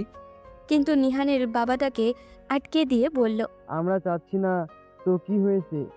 তুই আর বৌমা যা, গিয়ে কিছুদিন ঘুরে আয়। না, সেটা কি করে হয়? না না, তুই বৌমাকে নিয়ে যা, আমি অলরেডি তোদের যাওয়ার ব্যবস্থা করে রেখেছি। কিন্তু বাবা। কোনো কিন্তু নয়। দেখ, মায়া মেয়েটা সারাদিন মুখ গোমড়া করে ঘরে পড়ে থাকে, বাইরে কোথাও ঘুরতে গেলে ওর মনটা ভালো হয়ে যাবে। তুই আর না করিস না। নিহান কি আর বলবে, মাথা নাড়িয়ে ঘর থেকে বেরিয়ে এলো। বাবা তো কথা বলেই শেষ। মায়া যদি হানিমুনে যাওয়ার কথাটা শুনতে পায়, তাহলে নিহানকে নিয়ে কি যে ভাববে। ও তো প্রথম দিন তাকে না করে দিয়েছে। সে নিহানকে স্বামী হিসাবে মানে না, শুধু তার বাবা মার চাপে পড়ে নিহানকে বিয়ে করেছে। দূর, যা হওয়ার হবে। সেটা নিয়ে এখন টেনশন করে লাভ নেই। ঘরে গিয়ে দেখি মায়া ঘরে নেই, হয়তো নিচে গেছে। এত সাত পাঁচ না ভেবে আমি ওয়াশরুমে গিয়ে আগে ফ্রেশ হয়ে ড্রেস চেঞ্জ করে নিচে এলাম। কিন্তু মায়া তো এখানেও নেই। তাহলে মেয়েটা গেল কই? নিহান মায়াকে খুঁজতে শুরু করলো, কিন্তু পেল না। তখন তার মায়ের কাছে গিয়ে জিজ্ঞাসা করলেন, মা, মায়া কোথায়? মায়া একটু ওর বাপের বাড়ি গেছে। আমিও আর না করিনি, সারাদিন ঘরে পড়ে থাকে। একটু বাইরে গেলে মনটা ভালো হবে। আর আমি বলেছি যে তুই রাতে ওদের বাড়ি চলে যাবি, আর রাতটা ওখানে কাটিয়ে পরের দিন মায়াকে নিয়ে ফিরে আসবি। আরে আমি আবার শুধু শুধু ওদের বাড়ি যাব কেন? শোনো ছেলের কথা। আরে মেয়েটা একা একা ওই বাড়ি যাবে, আবার একা একা ফিরবে। ওর বাবার বাড়ির লোকজন কি মনে করবে? নিহান আর তার মাকে কিছু বলল না, সোজা রুমে চলে এলো। মায়াকে ফোন দিল। ফোন রিং হচ্ছে, কিন্তু ফোন কেউ ধরছে না। নিহান প্রায় রাত 8টার দিকে মায়াদের বাড়ি গেল। শ্বশুর শাশুড়ি নিহানকে দেখে বেজায় খুশি। নিহান প্রথমে সবার সাথে কুশল বিনিময়টা সেরে নিল। তখন তার শাশুড়ি বললেন, যাও বাবা, মায়া রুমেই আছে, ওখানে গিয়ে ফ্রেশ হয়ে নিচে আসো, আমি টেবিলে খাবার দিচ্ছি। নিহানও বাধ্য ছেলের মতো উপরে মায়ের রুমের দিকে পা বাড়ালো। মায়ের ঘরের দরজার সামনে যেতেই ভেতর থেকে কয়েকটা মেয়ের হাসির আওয়াজ আসছে নিহানের কানে, কিন্তু তাদের হাসির মাঝে মায়ের হাসিটা সে ভালো করেই ধরতে পেরেছে। সত্যি নিহানের কাছে মায়ের হাসিটা সবার থেকে আলাদা। তার মনটা ভালো হয়ে গেল। অনেক দিন পর মায়ের হাসিটা শুনতে পেল, কিন্তু এখন তার হাসি মুখটা দেখতে খুব ইচ্ছা করছে নিহানের। তাই তো সে দরজার ভেতরে মুখ বাড়ালো। তাকিয়ে দেখলো মায়ের সাথে তার কিছু কাজিন খুশ গল্প করছে। কিছুক্ষণ পর্যবেক্ষণ করার পর বুঝলো ওর কাজিনরা প্রায় জোর করেই মায়াকে হাসাচ্ছে। একটা মানুষ কতক্ষণ মুখ ভার করে থাকতে পারে যদি সামনে কেউ একের পর এক হাসির কথা বলে যায় তো? আর তাছাড়া নিজের বন্ধুদের সামনে বেশিক্ষণ মুখ ভার করে থাকাও যায় না। হঠাৎ করে মায়ের এক কাজিন নিহানকে দেখে ফেলে। আরে দোলা ভাই, আপনি এসে পড়েছেন, আমরা তো এতক্ষণ আপনার জন্য অপেক্ষা করছিলাম। নিহানের মুখে একটা হাসি নিয়ে ভিতরে ঢুকলো। ওদের সাথে বসে কিছুক্ষণ গল্পও করলো। তারপর ওরা চলে যায়। সবাই চলে যেতেই মায়া নিহানকে বলে উঠল, তুমি এখানে কেন এসেছো? মানে কি? মা তো বললে এখানে আসতে আর কালকে তোমাকে নিয়ে যেতে। মায়ের মুখে বিরক্তির ছাপ স্পষ্ট ফুটে উঠল। যখনই নিহান কিছু বলতে যাবে নিচ থেকে ডাক পড়ল নিচে যাওয়ার জন্য। তাই নিহান ওয়াশরুমে ঢুকে যায় ফ্রেশ হতে। নিহান ভেবে পায় না মায়া তাকে সহ্য করতে পারে না কেন। নিহান আজ পর্যন্ত ওর সাথে কোনো খারাপ আচরণ করেনি, তাহলে কেন এমন করে? ওয়াশরুম থেকে বেরিয়ে দেখে মায়া তার জন্য ওয়েট করছে। নিহান বের হতেই মায়া বলল, জলদি চলো, সবাই আমাদের জন্য খাবার টেবিলে ওয়েট করছে। নিহান সাথে সাথে মায়ের পিছন পিছন নিচে গেল। খাবার টেবিলে বসে তো নিহান অবাক। খাবারের আয়োজন তো বিশাল, আর সবকিছুই নিহানের পছন্দের। খাবার শেষ করে রুমে চলে এলো নিহান। হয়তো একটু বেশিই খাওয়া হয়ে গেছে, তাই এসেই বিছানায় শুয়ে পড়েছে। কিছুক্ষণ পর মায়ের রুমে আসলো আর এসে চেঁচিয়ে বলল, এ কি, তুমি বিছানায় কি করছো? নামও বলছি। নিহান শুয়ে থেকে বলল, কি আশ্চর্য, তাহলে আমি ঘুমাবোটা কোথায়? তোমার ঘরে তো সোফাও নেই। নেই তো কি হয়েছে? নিচে ফ্লোরে চাদর বিছিয়ে শুয়ে পড়ো। আমি তোমার সাথে একই বিছানায় ঘুমাতে পারবো না। আমার সাথে এক বিছানায় শুতে প্রবলেমটা কোথায়? দেখো, বিয়েটা যেভাবেই হোক আমি এখন তোমার স্বামী। আর ভয় পেও না, আমি তো তোমাকে আর কিছু করছি না। যদি তারপরও তোমার সমস্যা হয় তাহলে তুমি নিচেই বিছানা করে শুয়ে পড়ো, আমার ফ্লোরে তেমন ঘুম আসে না। তখন মায়া একটু রেগেই বলল, এটা আমার রুম আর বিছানাটাও আমার, তাই ভালোই ভালোই বলছি নেমে পড়ো, নয়তো কি? কালকে তো আমার ঘরে আমার বিছানাতে ঘুমিয়েছিলে আর আমি সোফায় ঘুমিয়েছিলাম, তখন কিছু বলেছিলাম তোমাকে? আমার ফ্লোরে শুতে প্রবলেম হয়, সেই জন্যই এমনটা করছি। এতটা স্বার্থপর কেন? কি আমি স্বার্থপর? মনে নেই কালকে তুমি আমাকে বিছানায় শুতে বলেছিলে? নিহান আর কি বলবে? কথা তো ঠিকই, কালকে আবেগের ঠেলায় ওকে বিছানাতে ঘুমাতে বলেছিল, তাই এখনও তাকে নিচেই শুতে হবে। বিছানা থেকে একটা চাদর আর বালিশ নিয়ে নিচেই শুয়ে পড়ল। আর মহারানী বিজয়ীর হাসি নিয়ে বিছানাতে। তবে যাই হোক, মায়া আস্তে আস্তে আগের মতো স্বাভাবিক হয়ে যাচ্ছে। ওর মধ্যে আগে সেই চঞ্চলতা ফিরে আসছে। এটাই তো নিহানের কাছে অনেক বেশি। শুয়ে শুয়ে নিহান ভাবছিল, কালকে বাড়ি গিয়ে যখন শুনতে পারবে যে বাবা আমাদের হানিমুনে পাঠানোর ব্যবস্থা করেছে, তখন মায়ের রিয়াকশন কি হবে? রাতে নিহানের ভালো ঘুম হলো না। শোয়া থেকে উঠতেই বুঝতে পারলো পিঠটা ব্যথায় বেশ টনটন করে উঠেছে। ও মারে কি ব্যথা! অবশ্য ব্যথা হওয়ারই কথা, কারণ সারা রাত খটখটে শক্ত জায়গায় ঘুমিয়েছিল। বসা থেকে উঠে দাঁড়ালো নিহান। উঠে দাঁড়াতেই চোখ গেল খাটের দিকে। মায়ের শুয়ে আছে, কি নিষ্পাপ শিশুর মতো চেহারা। নিহানের ইচ্ছে করে সারা জীবন এই চেহারার মায়ের ডুবে থাকতে। খুব ভালোবাসে মেয়েটাকে, কিন্তু মায়া তার ভালোবাসাকে কখনোই বোঝারই চেষ্টা করেনি। মায়া হঠাৎই একটু নড়ে চড়ে উঠল আর তার কানের কাছে চুলগুলো এসে তার মুখটাকে ঢেকে দিল।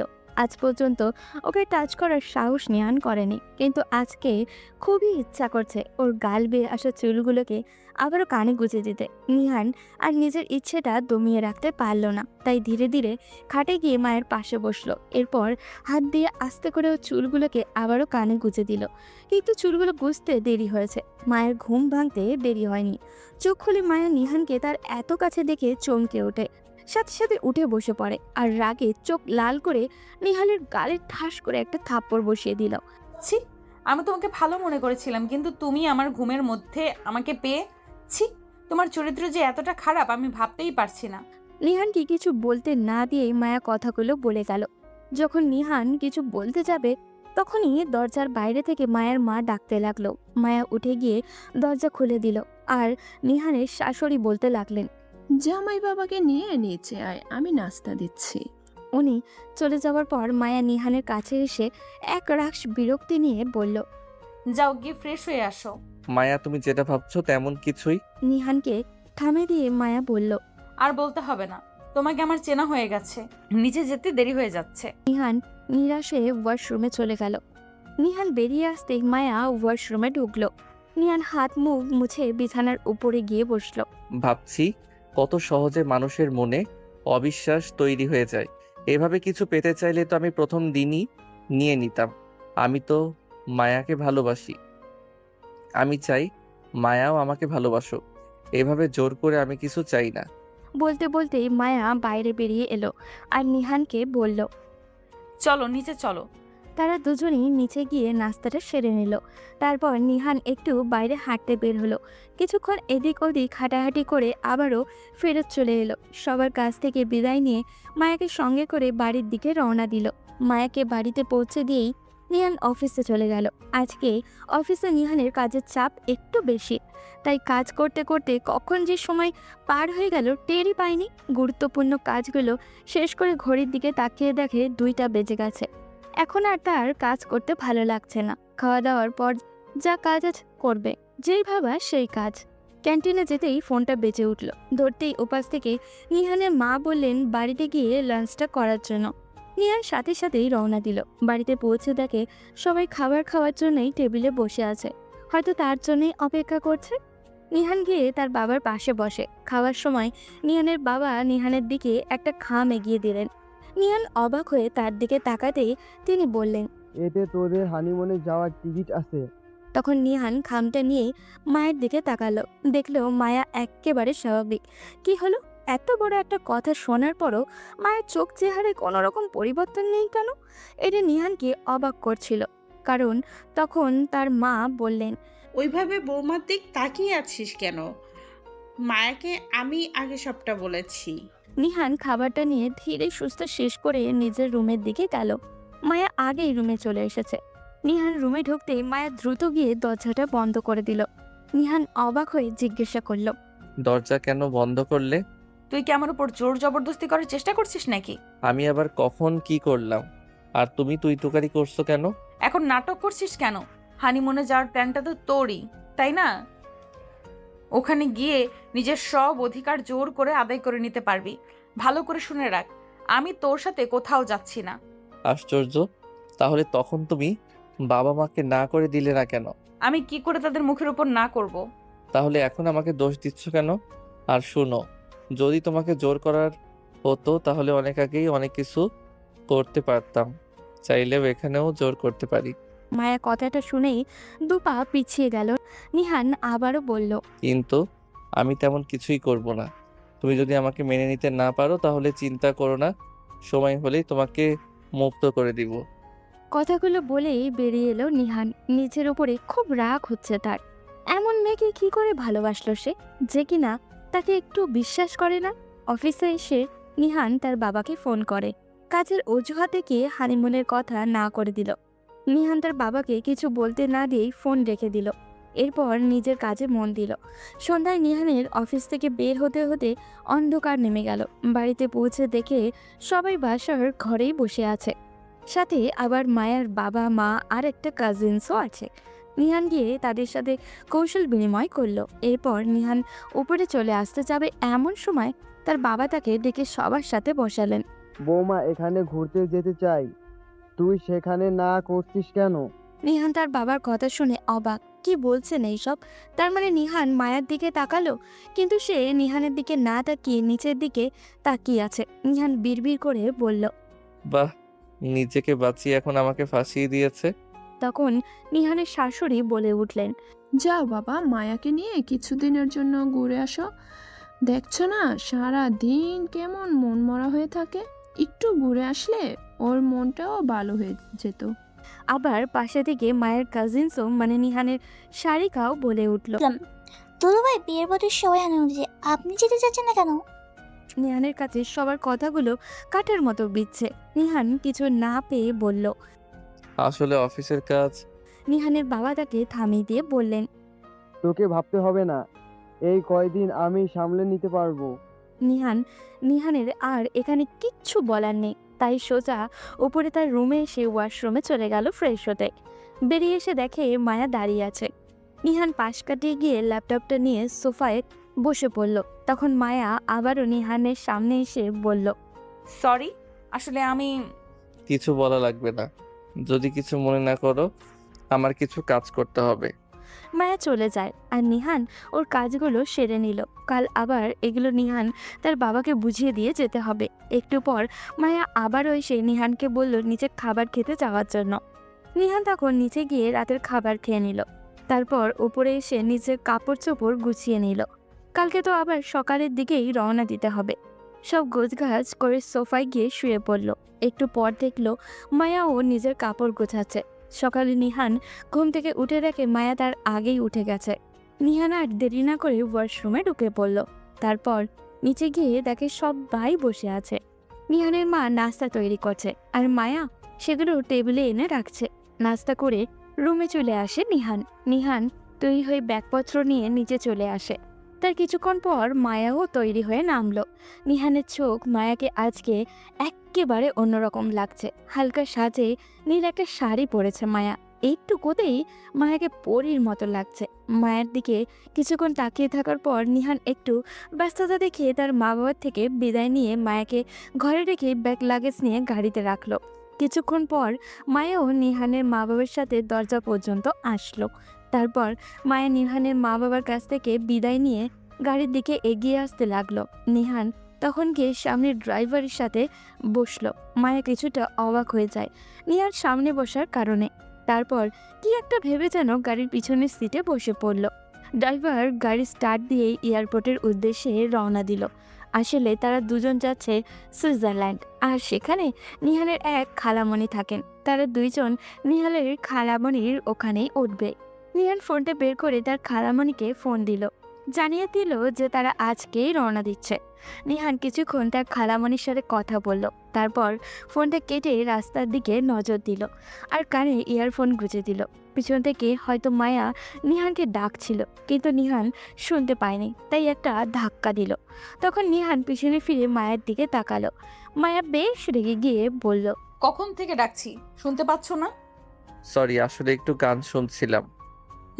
ঠিক আছে। তো আমরা সুইজারল্যান্ডে যাচ্ছি। তা একটু আগে যার সাথে কথা বলছিলে তিনি কি তোমার খালামণি? হ্যাঁ। আচ্ছা, খালামণি একাই থাকেন ওখানে? খালু মারা যাবার পর খালামণি ওখানেই থাকেন। আসলে খালু ওখানকার স্থায়ী বাসিন্দা ছিলেন। খালামণির কোনো সন্তান নেই? থেকেও নেই। তারা খালামণির সাথে থাকে না, যার যার মতো বিয়ে করে চলে গেছে। অবশ্য খালামণি কারো মুখাপেক্ষী নয়। একটা বিজনেসে খালুর শেয়ার ছিল, সেটা এখন খালামণির নামে। ও আচ্ছা। মায়া আবারও কিছু জিজ্ঞাসা করতে যাচ্ছিল, কিন্তু তার আগেই এয়ারপোর্টে পৌঁছে গেছে। দুজন গাড়ি থেকে নেমে পড়ল ওরা। বিমানে মায়া আর নিহানের সিট পাশাপাশি, তবে নিহানেরটা জানলার দিকে। মায়া হয়তো জানলার দিকটায় বসতে চাইছিল, তাই নিহান ওকে বলল, তুমি জানালার সাইডটাতেই বসো। থ্যাঙ্কস নিহান। নিহান কিছু না বলে মায়ের পাশেই বসলো। বিমান ছেড়ে দিল। তখনই নিহান দেখলো মায়া তার হাতটা শক্ত করে ধরে চোখ দুটো বন্ধ করে আছে, হয়তো ভয় পাচ্ছে। মনে হয় এটাই তার প্রথম প্লেন জার্নি। তবে মায়ের এই সময় চেহারাটা যে কতটা কিউট লাগছিল সেটা নিহান কাউকে বলে বোঝাতে পারবে না। নিহানের একটু হাসিও পাচ্ছিল মায়ার কাণ্ড দেখে। কিছুক্ষণ পর যখন বিমান স্থির হলো তখন মায়া চোখ খুলে নিহানও ওর দিকে তাকিয়ে আছে। নিহানের সাথে মায়ার চোকাচুকি হতেই মায়া নিহানের হাতটা ছেড়ে দিল। কিছুটা ইতস্ততভাবে ঘাটটা ফিরিয়ে জানলার বাইরের দিকে তাকালো। নিহান তার মতো করেই বসে রইল। কিছুক্ষণ পর একজন বিমানওয়ালা কফি নিয়ে আসলো। নিহান একটা কফি নিল আর মায়াকে জিজ্ঞাসা করতে সে বলল চিপস নিবে। চয়েসটা কেমন যেন বাচ্চা বাচ্চা লাগলো নিহানের কাছে। কফিতে চুমুক দিয়েই নিহান মায়ার দিকে তাকিয়ে দেখল মায়া পুরো তৃপ্তির সাথে চিপস খাচ্ছে। নিহান আগে জানতো না যে মায়ের চিপস এতটা পছন্দ।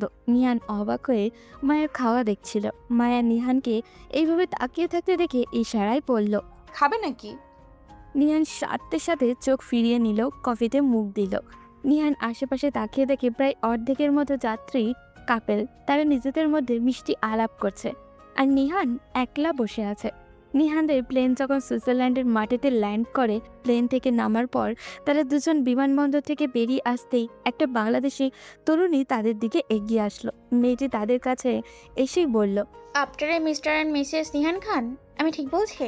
নিহান তখন মেয়েটির দিকে পুরো কুচকে তাকে জিজ্ঞাসা করে, জি আমরাই, কিন্তু আপনি কে আর আমাদের চিনেনি বা কি করে? জি, আমাকে আপনার খালামণি পাঠিয়েছে আপনাদেরকে রিসিভ করে বাড়িতে নিয়ে যেতে। আসলে একটা বিশেষ কারণে ম্যাডামকে শহরের বাইরে যেতে হয়েছে, না হলে ম্যাডামই আপনাকে নিতে আসতো। চলুন আমরা গাড়িতে গিয়ে বসি, সেখানে না হয় বাকি কথা শুনবো। চলুন। তারপর মেয়েটির পিছন পিছন নিহান আর মায়া একটা গাড়িতে গিয়ে বসলো। মায়া দেখলো গাড়িতে কোনো ড্রাইভার নেই, তার মানে মেয়েটার গাড়ি চালিয়ে নিয়ে যাবে। আগের মতোই নিহান সামনে গিয়ে মেয়েটির পাশে বসলো আর মায়াকে পিছনে বসতে হলো। এবার হয়তো মায়া একটু বেশি বিরক্ত হলো, তাই সে নিজের বিরক্তটা প্রকাশ করেই ফেললো। মায়া হঠাৎ করেই বলে উঠল, আমার পেছনে একা একা বসে থাকতে ভালো লাগে না। নিহান তখন মায়ের থেকে অবাক হয়ে কিছুক্ষণ তাকিয়ে বাড়ির গলায় বলল, ঠিক আছে, তুমি তাহলে সামনেই বসো, আমি পিছনে গিয়ে বসছি। কথাটা বলেই গাড়ি থেকে বেরিয়ে পিছনে এসে বসে পড়ল নিহান। কিন্তু মায়া তার জায়গা ছেড়ে উঠছে না, কেমন যেন জেদ ধরে বসে রইল। তখন নিহান বলল, কি হলো, সামনে যাবে না? তারপর মায়া হঠাৎই উঠে গিয়ে মেয়েটির পাশে বসে পড়ে। মেয়েটির কাছে হয়তো তাদের ব্যবহারটা একটু অদ্ভুত লাগছে, লাগারই কথা। নিহান তাকিয়ে দেখলো মেয়েটি অবাক হয়ে তাদের দিকে তাকিয়ে আছে। নিহান তখন একটা হাসি দিয়ে বলল, আমরা কি এখন যেতে পারি? মেয়েটি মুহূর্তে নিজেকে সামলে নিয়ে বলল, জি শিওর শিওর। বলেই গাড়ি স্টার্ট দিল। একেবারে জ্যাম মুক্ত স্মুথ রাস্তা, আশেপাশে সুন্দর সুন্দর উঁচু নিচু মাঝারি সব ঘরবাড়ি, বিল্ডিং, গাছপালা সব মিলিয়ে এক ঝকমকপূর্ণ পরিবেশ। মায়া মুগ্ধ হয়ে বাইরের দিকে তাকিয়ে আছে। নিহান আসলে এখানে আগেও অনেকবার এসেছে, অনেকদিন তার খালার সাথেও থেকেছে, ঘোরাঘুরিও করেছে এখানে অনেক। নিহানের খালাবনির বাড়িটা শহরের একেবারে শেষের দিকে, আর সেখানে ভিউটা মনে রাখার মতো নিহানের কাছে। বাড়ির সামনে আছে একটা বাগান, তবে বাগানে গোলাপের জায়গায় দেখা মেলে এক প্রকার অর্কিডের। বাড়ির পিছন দিকটায় আছে একটা জঙ্গলা টাইপের জায়গা, সেটা পেরোলেই পরে একটা মাঝারি ঝিল। বাড়ির এক পাশ দিয়ে সড়ক চলে গেছে আর অন্য পাশে পড়েছে পাহাড়ের সারি। সব মিলিয়ে এক মনোমুগ্ধকর পরিবেশ। নিহান একটু সামনের দিকে ঝুঁকে তাদের সাথে থাকা মেয়েটিকে বলল, আপনাকে তো আগে দেখিনি মিস। মেয়েটি তখন হেসে জবাব দিল, আমি আলিশা, আমি ম্যাডামের পিএম। বলতে পারেন ম্যাডামের সব সুবিধা অসুবিধা দেখাশোনা আমার দায়িত্ব। ও, তো আপনি এখানে কতদিন ধরে আছেন? বলতে পারেন জন্মের পর থেকে। মানে তাহলে আপনি এত সুন্দর বাংলা বলছেন কি করে? আসলে হয়েছে কি, আমার মা সুইজারল্যান্ডের, আমার বাবা বাংলাদেশি। আমি যখন অনেক ছোট তখন বাবা মার ছাড়াছাড়ি হয়ে যায়, আর বাবা আমাকে নিয়ে বাংলাদেশ চলে যায়। সেখানে আমি বড় হই। যখন আমার বয়স 19, তখন মনে হয় আমার মায়ের আমার কথা মনে পড়েছিল, তাই আমাকে দেখতে চাই। আমিও মাকে অনেক মিস করতাম, তাই খবর পেয়ে মার সাথে দেখা করার জন্য বাবাকে সুইজারল্যান্ড নিয়ে আসতে বলে। আসলে বাবা মায়ের ওর ভীষণ রাগ ছিল, তাই উনি না করে দেন। নিহান উৎসুক হয়ে বলল। তারপর আপনি কি করলেন? মায়া হয়তো তাদের কথায় মনোযোগ সহকারে কান পেতে আছে। মেয়েটা আবারও বলতে শুরু করলো। আসলে আমি তখন গোপনে মায়ের সাথে যোগাযোগ করি। তারপর একদিন বাবার থেকে লুকিয়ে মাকে দেখার জন্য চলে আসি। কিছুদিন পর বাবাকেও খুব মিস করতে লাগলাম, তাই আবার বাংলাদেশে ফিরে যাই। কিন্তু বাবাকে আর দেখতে পাইনি, তিনি উপরে চলে গেছেন। তখন আবার এখানে চলে আসি মায়ের কাছে, এখানেই লেখাপড়া শেষ করি। এখন মায়ের দেখাশোনা করছি। তখনই হঠাৎ আলিশা একটা হাসি দিয়ে বলল, এই তো আমরা এসে পড়েছি। আসলে মেয়েটির কথায় এতটা হারিয়ে গিয়েছিল নিহান যে অন্য কিছুর খেয়ালই ছিল না। তারা গাড়ি থেকে নেমে পড়ে। তখন আলিশা নিহানদের বাড়ির ভিতরে নিয়ে যায়। নিহানের খালামণি এখনো বাড়ি ফেরেনি, উনি নাকি কালকে ফিরবেন। আলিশা তাদের ঘরটা দেখিয়ে দেয় আর একজন সার্ভেন্টকে ডেকে তাদের সাথে পরিচয় করিয়ে দেয়, আর তাকে বলে দিল যেন নিহানদের দেখাশোনা করে। তখন আলিশা তাদের থেকে বিদায় নিয়ে কিছুক্ষণের জন্য তার বাড়িতে গেল। নিহান আর মায়া রুমে গিয়ে ফ্রেশ হয়ে নিল, তারপর গরম কাপড় গায়ে চাপিয়ে বেরিয়ে এলো বাইরে। বাড়িতে একটা ফোন করে জানিয়ে দিল। নিহান আপন মনে কিছুক্ষণ দাঁড়িয়েছিল। একটু পর মায়া সেখানে এলো। মায়া এসে নিচে থেকেই বলতে লাগলো, পুরো বাড়িটা ঘুরে দেখলাম, খুবই সুন্দর, আর আশেপাশের পরিবেশটাও। আমাকে এখানে নিয়ে আসার জন্য থ্যাঙ্কস, কিন্তু এখানে খুবই ঠান্ডা। এখন এসব বলছো? সন্ধ্যা নামলে দেখবে বরফ পড়া শুরু হয়ে গেছে, তখন কি করবে? কি এখানে বরফ পড়বে নাকি? তখন পিছন থেকে আলিশা বলে উঠল, আসলে এই শহরে সবসময় বরফ পড়ে না, মৌসুম অনুযায়ী বরফ পড়ে, আর এই জন্য এই শহরটা সবার কাছে এত প্রিয়। চলুন আপনাদের একটু ঘুরিয়ে আনি। এখানেই পাশে একটা ফেস্টিভ্যাল হচ্ছে, দেখবেন খুব ভালো লাগবে। তখন দুজন বেরিয়ে পড়ল আলিশার সাথে। অনেক ঘোরাঘুরি আর কিছু খাওয়া দাওয়ার পর সন্ধ্যার আগেই বাড়ি ফিরে আসলো ওরা তিনজন। তবে দেশটা যতই উন্নত হোক না কেন, স্ট্রিট ফুডের দিক দিয়ে আমাদের দেশ অনেক এগিয়ে। এটা নিহান এবং মায়া হাড়ে হাড়ে টের পাচ্ছে। রাতের খাবার ভালোই হলো, কিন্তু বিপত্তি বাঁধলো রাতের বেলা ঘুমাতে গিয়ে। এখানে এসেও মায়া বিছানাটা নিজের দখলে নিয়ে নিয়েছে, আর ঘরে কোনো সোফা নামক কিছু দেখতেও পেল না নিহান। আছে বসার জন্য 3টে দামি মখমলে চেয়ার, এতগুলো শুধু আরাম করে বসাই যাবে, কিন্তু ঘুমানো যাবে না। দূর, এখানে এসে একটু শান্তি মতো ঘুমাতে পারবো না? তাই নিহান একটু রাগ দেখিয়ে ঘর থেকে বেরিয়ে গেল। তারপর পাশে ড্রয়িং রুমে গিয়ে ঘুমিয়ে পড়ল। কিছুক্ষণ পর নিহান বুঝতে পারল এটা আমার দেশ নয়। এই দেশে যেখানে সেখানে ঘুমিয়ে পড়া যায় না। কোথায় এসে শুয়ে পড়লাম! কি ঠান্ডা রে বাবা, না আর সহ্য করা যায় না, ভীষণ ঠান্ডা এখানে। তাই বাধ্য হয়ে আবার রুমে চলে এলো নিহান। বাহ, আমার ঘুম হারাম করে কি শান্তিতে ঘুমাচ্ছেন উনি। আমি ঠিক বুঝতে পারছি না আমার ঠিক কি করা উচিত। কিন্তু এখন মায়াকে কোনো মতেই ডাকা যাবে না, ডাকলে হয়তো আমি আর ঘুমাতে পারবো না। তাই টুপ করে বিছানায় উঠে মাঝে একটা কোলবালিশ রেখে মায়ার পাশে শুয়ে পড়লাম আর একটা কম্বল জড়িয়ে ঘুমিয়ে পড়লাম। সকালে মায়ার আগে উঠে গেলেই আর কোনো সমস্যা হবে না, কিন্তু বাই চান্স যদি মায়া আগে উঠে যায় তখনকারটা তখন দেখা যাবে। এখন শুয়ে পড়ি। নিহান ঘুমের রাত যেতে পাড়ি দিল, কিন্তু মাঝরাতে কারো ডাকে আবারও ঘুম ভেঙে গেল। একটু মনোযোগ দেওয়ার পর বুঝলো মায়া ঘুমের করে বলছে, আম্মু খুব শীত করছে। বলে কি আম্মু কোথা থেকে এলো? তারপর মোবাইলটা দিয়ে মায়ের দিকে তাকিয়ে দেখি শীতে ঠকঠক করে কাঁপছে। তার শরীরে কম্বলটা নেই। কারণটা হলাম আমি। আসলে রাতে ঘুমানোর সময় আমি মায়ার কম্বলটাই নিয়ে নিয়েছিলাম। কি করব, কম্বল তো একটাই দিছে। তখন আমি মায়াকেও কম্বলের একটা অংশ দিয়ে ঢেকে দিলাম। কি বিপদ, এই মেয়ে তো দেখছি কম্বল টানাটানি শুরু করে দিচ্ছে। এভাবে ঘুমানো যায় নাকি? এবার কোনো উপায় না পেয়ে কোল বালিশ হটিয়ে মায়ের কাছাকাছি চলে গেল নিহান। এবার হয়তো আর কম্বল টানাটানি হবে না। নিহানের আবারও ভয় করছে, যদি নিহান মায়ের আগে ঘুম থেকে না উঠতে পারে তখন কি হবে। হায় হায়, মায়া হয়তো আমাকে কোলবালিশ ভেবে জড়িয়ে ধরেছে। মায়া নিহানকে এমনভাবে আষ্টেপৃষ্টে জড়িয়ে ধরে রেখেছে যে নড়াচড়া তো দূরের কথা, নিহান শ্বাস নিতেও কষ্ট হচ্ছে।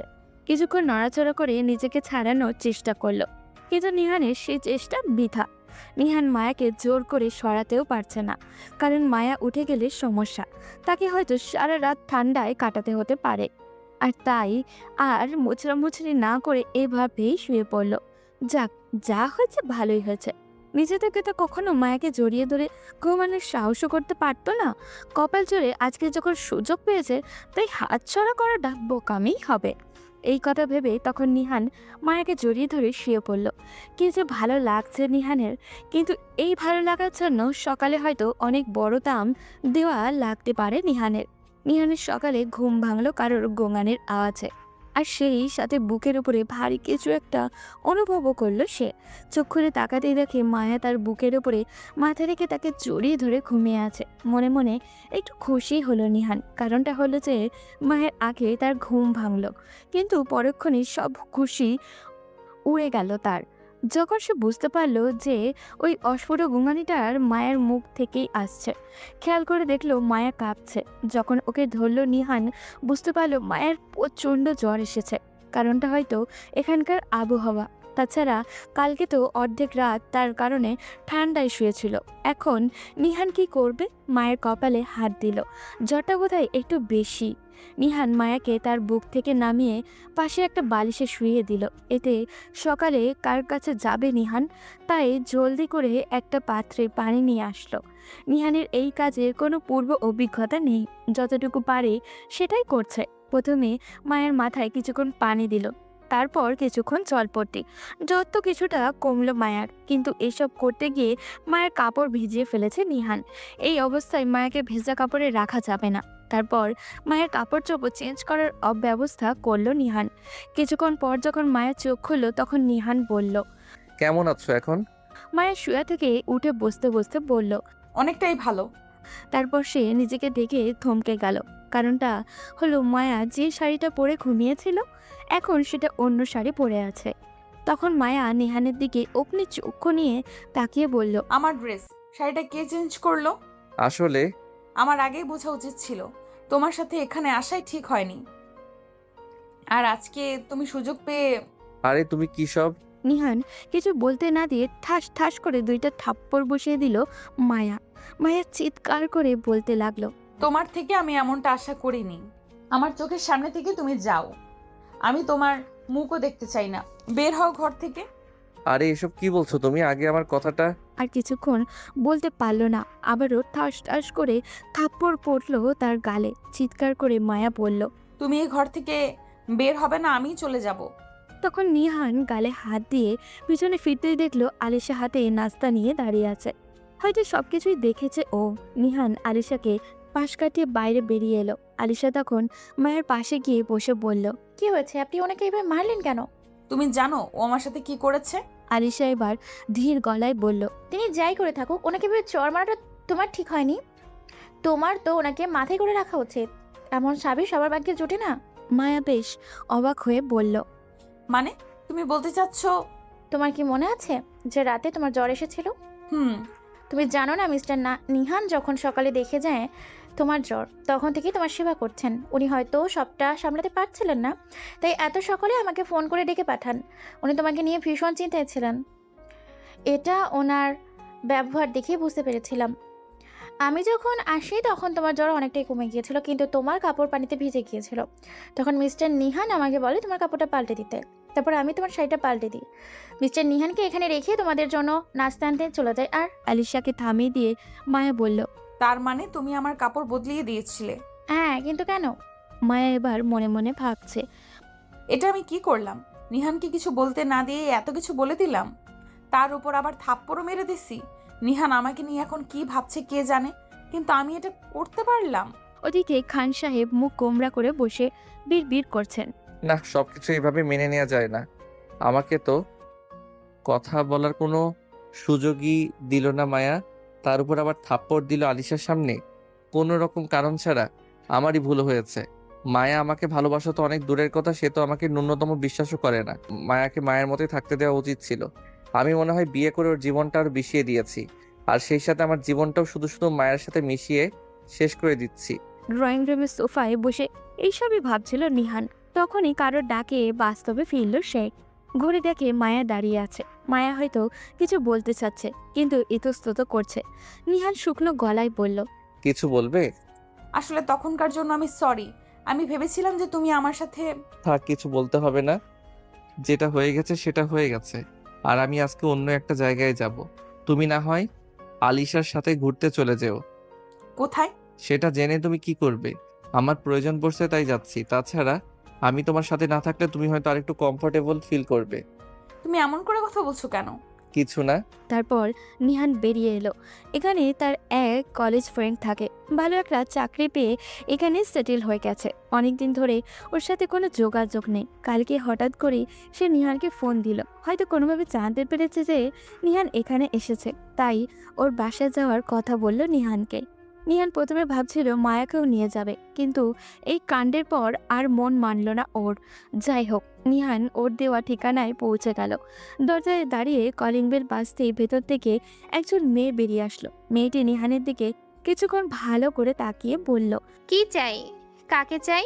এখানে কেন এসেছেন? আপনাকে তো চিনি না। মেয়েটির একসাথে এতগুলো প্রশ্ন শুনে নিহান থিমড়ি খেয়ে গেল। সাধারণত পাগল ছাড়া কেউ একসাথে এতগুলো প্রশ্ন করে না। তখন নিহান বলল, রাসেল, আমি হলাম রাসেলের বন্ধু। ও নিশ্চয়ই এখানেই থাকে। মেয়েটি অকপটে জবাব দিল, না, রাসেল নামের কেউ থাকে না এখানে। কিন্তু ঠিকানাটা তো এটাই। আরে আশ্চর্য তো! বাড়ি বয়ে এসে একে তো এই সময় ডিস্টার্ব করছেন, তার উপর আবার কিসব ভুলভাল বকছেন। যান তো এখান থেকে। মেয়েটির এমন ব্যবহারের পর আর এখানে থাকা যায় না। তাই যেই নিহান উল্টো পথ ধরবে, তখনই পিছন থেকে কেউ একজন তার নাম ধরে ডাকলো। নিহান পিছন ফিরে দেখতে পেল রাসেল দাঁড়িয়ে আছে দরজায় ওই মেয়েটার পাশে। আরে কোথায় যাচ্ছিস তুই? না মানে ওই মেয়েটা তো বলছিল রাসেল নামে কেউ এখানে থাকে না, তাই আমি ভাবলাম। তুই ভাবলি আমি তোকে ভুল ঠিকানা দিছি, তাই তো? নিহান তখন খেয়াল করে দেখলো মেয়েটা তার দিকে তাকিয়ে মিটমিটি হাসছে। তখন নিহান বলল, কিন্তু কে এই মেয়েটা? তুই ওকে চিনতে পারছিস না? তখন মেয়েটি পাশে থেকে বলে উঠল, তোর প্রাণের বন্ধু আমাকে চিনবে কি করে? আমি ওনার কেউ হই নাকি? এবার নিহান মেয়েটার দিকে ভালো করে তাকিয়ে দেখলো। খুবই চেনা চেনা মনে হচ্ছে, কিন্তু ঠিক মনে করতে পারছিল না। তখন মেয়েটি বলে উঠল, এখনো চিনতে পারছিস না? নিহান হতবাক হয়ে দাঁড়িয়ে রইল। তখন রাসেল বলল, আরে এটা আমাদের ডলি। তো ডলি? আমি তো আমার চোখকে বিশ্বাসই করতে পারছি না। সেদিনে সে ছোট্ট মেয়েটা আজ এত বড় হয়ে গেছে। এটা ডলি? তা নয় তো কি? তুই তো দেখছি আমাকে ভুলেই গেলি ভাইয়া। আরে তোকে কি করে ভুলতে পারি মিষ্টি পরি? আমি আসলে তোকে চিনতে পারছিলাম না, কিন্তু তুই তো আমাকে চিনেছিস। তাহলে তখন এমন করলি কেন? তোমার তো সেই সকালে আসার কথা ছিল। এখন কয়টা বাজে দেখেছো? তুমি জানো তোমার জন্য আজকে আমি নিজের হাতে রান্না করেছিলাম। সত্যি তুই রান্না করেছিস? তুই তো দেখছি অনেক বড় হয়ে গেছিস। শুধু বড় না, ও যথেষ্ট বড় হয়ে গেছেন।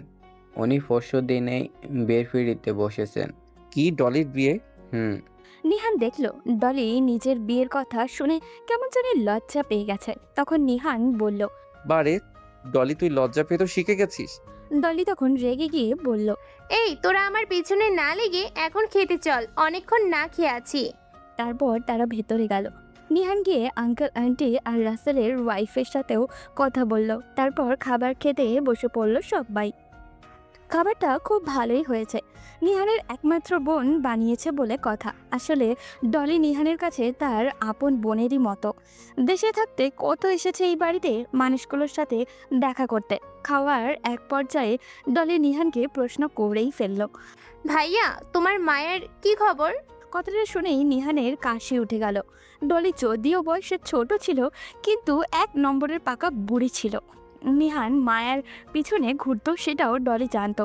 তখন রাসেল বলল, ডালি চুপচাপ খা, এসব পরেও জানতে পারবি। খাওয়া দাওয়া শেষ করে নিহান ডলির বর আর রাসেল ছাদে এলো আড্ডা দেওয়ার জন্য। অনেকদিন পর তারা এইভাবে একসাথে আড্ডা দিচ্ছে। আড্ডার এক পর্যায়ে ডলি আবারও নিহানকে মায়ের কথা বলল। তখন নিহান তাদেরকে এটাই বলল যে মায়ের সাথে তার এখন বিয়ে হয়ে গেছে। তাহলে ভাবিকে নিয়ে আসলি না কেন? এমনি। কিন্তু আমার বিয়ের দিন ভাবিকে নিয়ে আসতেই হবে। নিহান একটা হাসি দিল আর মনে মনে বলতে লাগলো, আমি বললে কি মায়া আমার সাথে কোথাও একা আসবে? সে তো আমাকে বিশ্বাসই করে না। সবসময় এটাই ভাবে যে আমি জোরপূর্বক তাকে কিছু করে বসবো। রাসেলদের বাড়িতে নিহানের সময় যতটুকু ভালোই কাটলো। রাতে ওদের বাড়িতে ডিনারের পর নিহান রাসেলদের বাড়ি থেকে বের হয়ে সোজা তার খালামণির বাসায় পৌঁছে গেল। বাড়িতে ঢুকতেই দেখে তার খালামণি চিন্তিত হয়ে সোফায় বসে আছেন। নিহানকে দেখতে পেয়ে কাছে এসে বললেন, কোথায় ছিলি তুই এতক্ষণ? আমি বাসায় এসে দেখতে পেলাম না। সারাদিন বসে রইলাম, তোর ফেরার কোনো নামগন্ধ নেই। জানিস কতটা চিন্তা হচ্ছিল আমার। আর তোর ফোন বন্ধ কেন? ফোন বন্ধ মানে? এই তো আমার ফোন। বলেই ফোনটা পকেট থেকে বের করতেই দেখলো ফোনটা সুইচ অফ। কিন্তু তুই কোথায় গিয়েছিলি? আমার এক বন্ধুর বাড়িতে গিয়েছিলাম। তোর কি আক্কেল বলতে কিছু নেই? এখানে তো বউ নিয়ে ঘুরতে এসেছিলি, আর তুই বউকে ঘরে রেখে বন্ধুর বাসায় ঘুরে এলি। জানিস তোর জন্য বৌমা কতটা চিন্তা করছিল? খুবই অবাক লাগছে। আমার জন্য চিন্তা করছে, তাও নাকি আবার মায়া। এসবই ওর খালামণির কাছে ভালো সাজার নাটক, যেমনটা বাড়িতে করেছিল হানিমুনের ব্যাপারটা নিয়ে। তখন কোথা থেকে যেন মায়া এসে হাজির হলো তাদের সামনে। তখন নিহানের খালামণিও বললেন, চল, জানিস তোর জন্য বৌমা না খেয়ে বসে আছে। মায়ের এই ভালো মানুষের নাটকগুলো নিহানের কাছে জাস্ট অসহ্য লাগছে। নিহান বিরক্ত হয়ে বলল, খালামণি আমি খাবো না, আমি খেয়ে এসেছি, তোমরা খেয়ে নাও, আমি ঘরে গেলাম। কিন্তু মায়া। নিহানের খালামণি মায়াকে নিয়ে কিছু একটা বলতে চাইছিল, কিন্তু নিহান না শুনেই রুমে চলে আসলো। রুমে এসে ফ্রেশ হয়ে সোজা বিছানায় শুয়ে পড়ল। খুব ক্লান্ত লাগছে তার। নিহানের চোখটায় যেই লেগে এসেছে তখনই কেউ এসে তাকে ডাকতে লাগলো। তাকিয়ে দেখে মায়া দাঁড়িয়ে আছে। নিহান বিরক্ত হয়ে বলল, কি হয়েছে? তুমি রাতের খাবার খাবে না? না, খাবো না। কেন খাবে না? আমি খেয়ে এসেছি। কি? কোথা থেকে খেয়ে এলে? নিহান তখন প্রচুর বিরক্তি নিয়ে বলল, দেখো, তোমাকে আমি এত প্রশ্নের উত্তর দিতে পারবো না। আমার খুব ঘুম পেয়েছে, এখন আমি ঘুমাবো। তারপর মায়ার দিক থেকে মুখ ফিরিয়ে চোখ বন্ধ করলো নিহান। কিছুক্ষণ পর আবারও মায়া ডাকাডাকি শুরু করলো। নিহান তখন উঠে বসলো। কি হলো? শান্তি মতো একটু ঘুমাতে পারবো না নাকি? এভাবে বারবার ডাকছো কেন? আমিও তো ঘুমাবো। তা তোমাকে না করেছে কে? ঘুমিয়ে পড়ো। আশ্চর্য, কোথায় ঘুমাবো আমি? তুমি তো বিছানাতে শুয়ে আছো। দেখো, আমি আর সোফা কিংবা মাটিতে শুতে পারবো না। তোমার যদি আমার সাথে শুতে সমস্যা হয় তাহলে তোমার যেখানে ইচ্ছা সেখানে গিয়ে ঘুমাও, যাও। আর আরেকটা কথা, পুনরায় আবার যদি আমার ঘুম ভাঙানোর চেষ্টা করো তাহলে আমি কি করব সেটা তুমি ধারণাও করতে পারবে না। বলেই নিহান আবারও শুয়ে পড়ল। মায়া খুব অবাক হলো নিহানের ব্যবহারে। রাতটা আরামে ঘুমিয়ে পার করে সকালেই ঘুম ভাঙে নিহানের। ফোনটাতে হাত দিয়ে দেখে 7টা ছুঁই ছুঁই। যাক, তাড়াতাড়ি ঘুমটা ভাঙলো তাহলে। তখন খেয়াল করে দেখলো মায়া ঘরে কোথাও নেই। সচরাচর মায়া এত তাড়াতাড়ি ঘুম থেকে তো ওঠে না। তখন নিহানের মনে প্রশ্ন এলো যে মায়া কাল রাতে কোথায় ঘুমিয়েছে। আবার একরাশ বিরক্তি নিয়ে বিড় করে বলল, যেখানেই ঘুমাক তাতে আমার কি? ফ্রেশ হওয়ার জন্য ওয়াশরুমে গেল। ফ্রেশ হয়ে বের হতেই দেখে তার খালামণি দাঁড়িয়ে আছে। খালামণি, তুমি এত সকালে এখানে? জলদি তৈরি হয়ে নিচে নাস্তা করতে চলে আয়, তোর সাথে কিছু কথা আছে আমার। হ্যাঁ, আসছি। নিহান রেডি হয়ে নিচে গিয়ে দেখে মায়া আর তার খালামণি খাবার টেবিলে বসে আছে। নিহান গিয়ে একটা চেয়ারে বসে পড়ল। নিহানের দিকে খাবার এগিয়ে দেওয়া হলো। নিহানও খেতে শুরু করে দিল। তখন নিহানের খালামণি নিহানকে বললেন, তুই রাতে মায়াকে ঘর থেকে বের করে দিয়েছিলি কেন? কি? আমি কখন ওকে বের করলাম? কি বলছো এসব? তাই নাকি? তুই কি জানিস কালকে মায়া কোথায় ঘুমিয়েছে? নিহান তার খালামণির দিকে হাঁ করে তাকিয়ে আছে। সে জানলে তো বলবে। তোদের কি হয়েছে আমি বুঝতে পারি না। 2 দিন হয়নি বিয়ে হয়েছে, আর এখনই এত ঝগড়াঝাটি। আরে রাগ অভিমান তো হতেই পারে, তাই বলে ঘর থেকে বের করে দিবি? খালামণি, তুমি এক কথা বারবার বলছো কেন? আমি তো বললাম আমি মায়াকে ঘর থেকে বের করিনি, বরং ওই হয়তো নিজে থেকে বেরিয়ে গিয়েছিল। তাতে আমার কি দোষ? তুমি না হয় মায়াকে জিজ্ঞেস করো কেন বেরিয়ে গিয়েছিল। তখন নিহানের খালামণি রাগ দেখিয়ে বলল, মায়ের কাছে থেকে যা শোনার তা আমি রাতেই শুনে নিয়েছি। তার মানে মায়াই তোমাকে বলেছে যে আমি তাকে ঘর থেকে বের করে দিছি? এই মায়া তোমাকে আমি কখন বের করে দিয়েছি? তখন নিহানের খালামণি নিহানকে ধমক দিয়ে বলল, এই, তুই একদম বৌমাকে বকবি না, এখন খাবারটা খা। কি আর করবে, পেটের চাহিদার কারণে খাবারটা খেয়েই নিল। অন্য সময় হলে নিহান রেখে উঠে যেত। খাওয়া শেষ করে নিহান উঠে দরজার দিকে যেতেই তার খালামণি পেছন থেকে ডাক দিয়ে বললেন, এই নিহান, তুই এই সময় কোথায় যাচ্ছিস? খালামণি, আমার একটা কাজ আছে, তাই এখনই যেতে হবে। যেখানে ইচ্ছে যা, কিন্তু মায়াকে সঙ্গে নিয়ে যা। এ মায়া, তুমি যাও, গিয়ে তৈরি হয়ে এসো। কিন্তু খালামণি, মায়ার এখানে কি কাজ? এটা আমার ব্যক্তিগত একটা কাজ, তাই মায়াকে নিতে পারবো না। মায়াকে না নিয়ে গেলেও তুই কোথাও যেতে পারবি না। আর নিজের বউর কাছে আবার ব্যক্তিগত জিনিস কি রে? আর যাওয়ার সময় গাড়িটা গ্যারেজ থেকে নিয়ে যাস।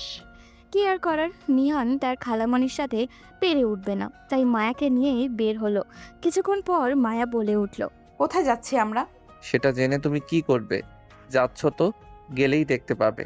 মূলত নিহান যাচ্ছে এইখানকারই একটা শপিং মলে।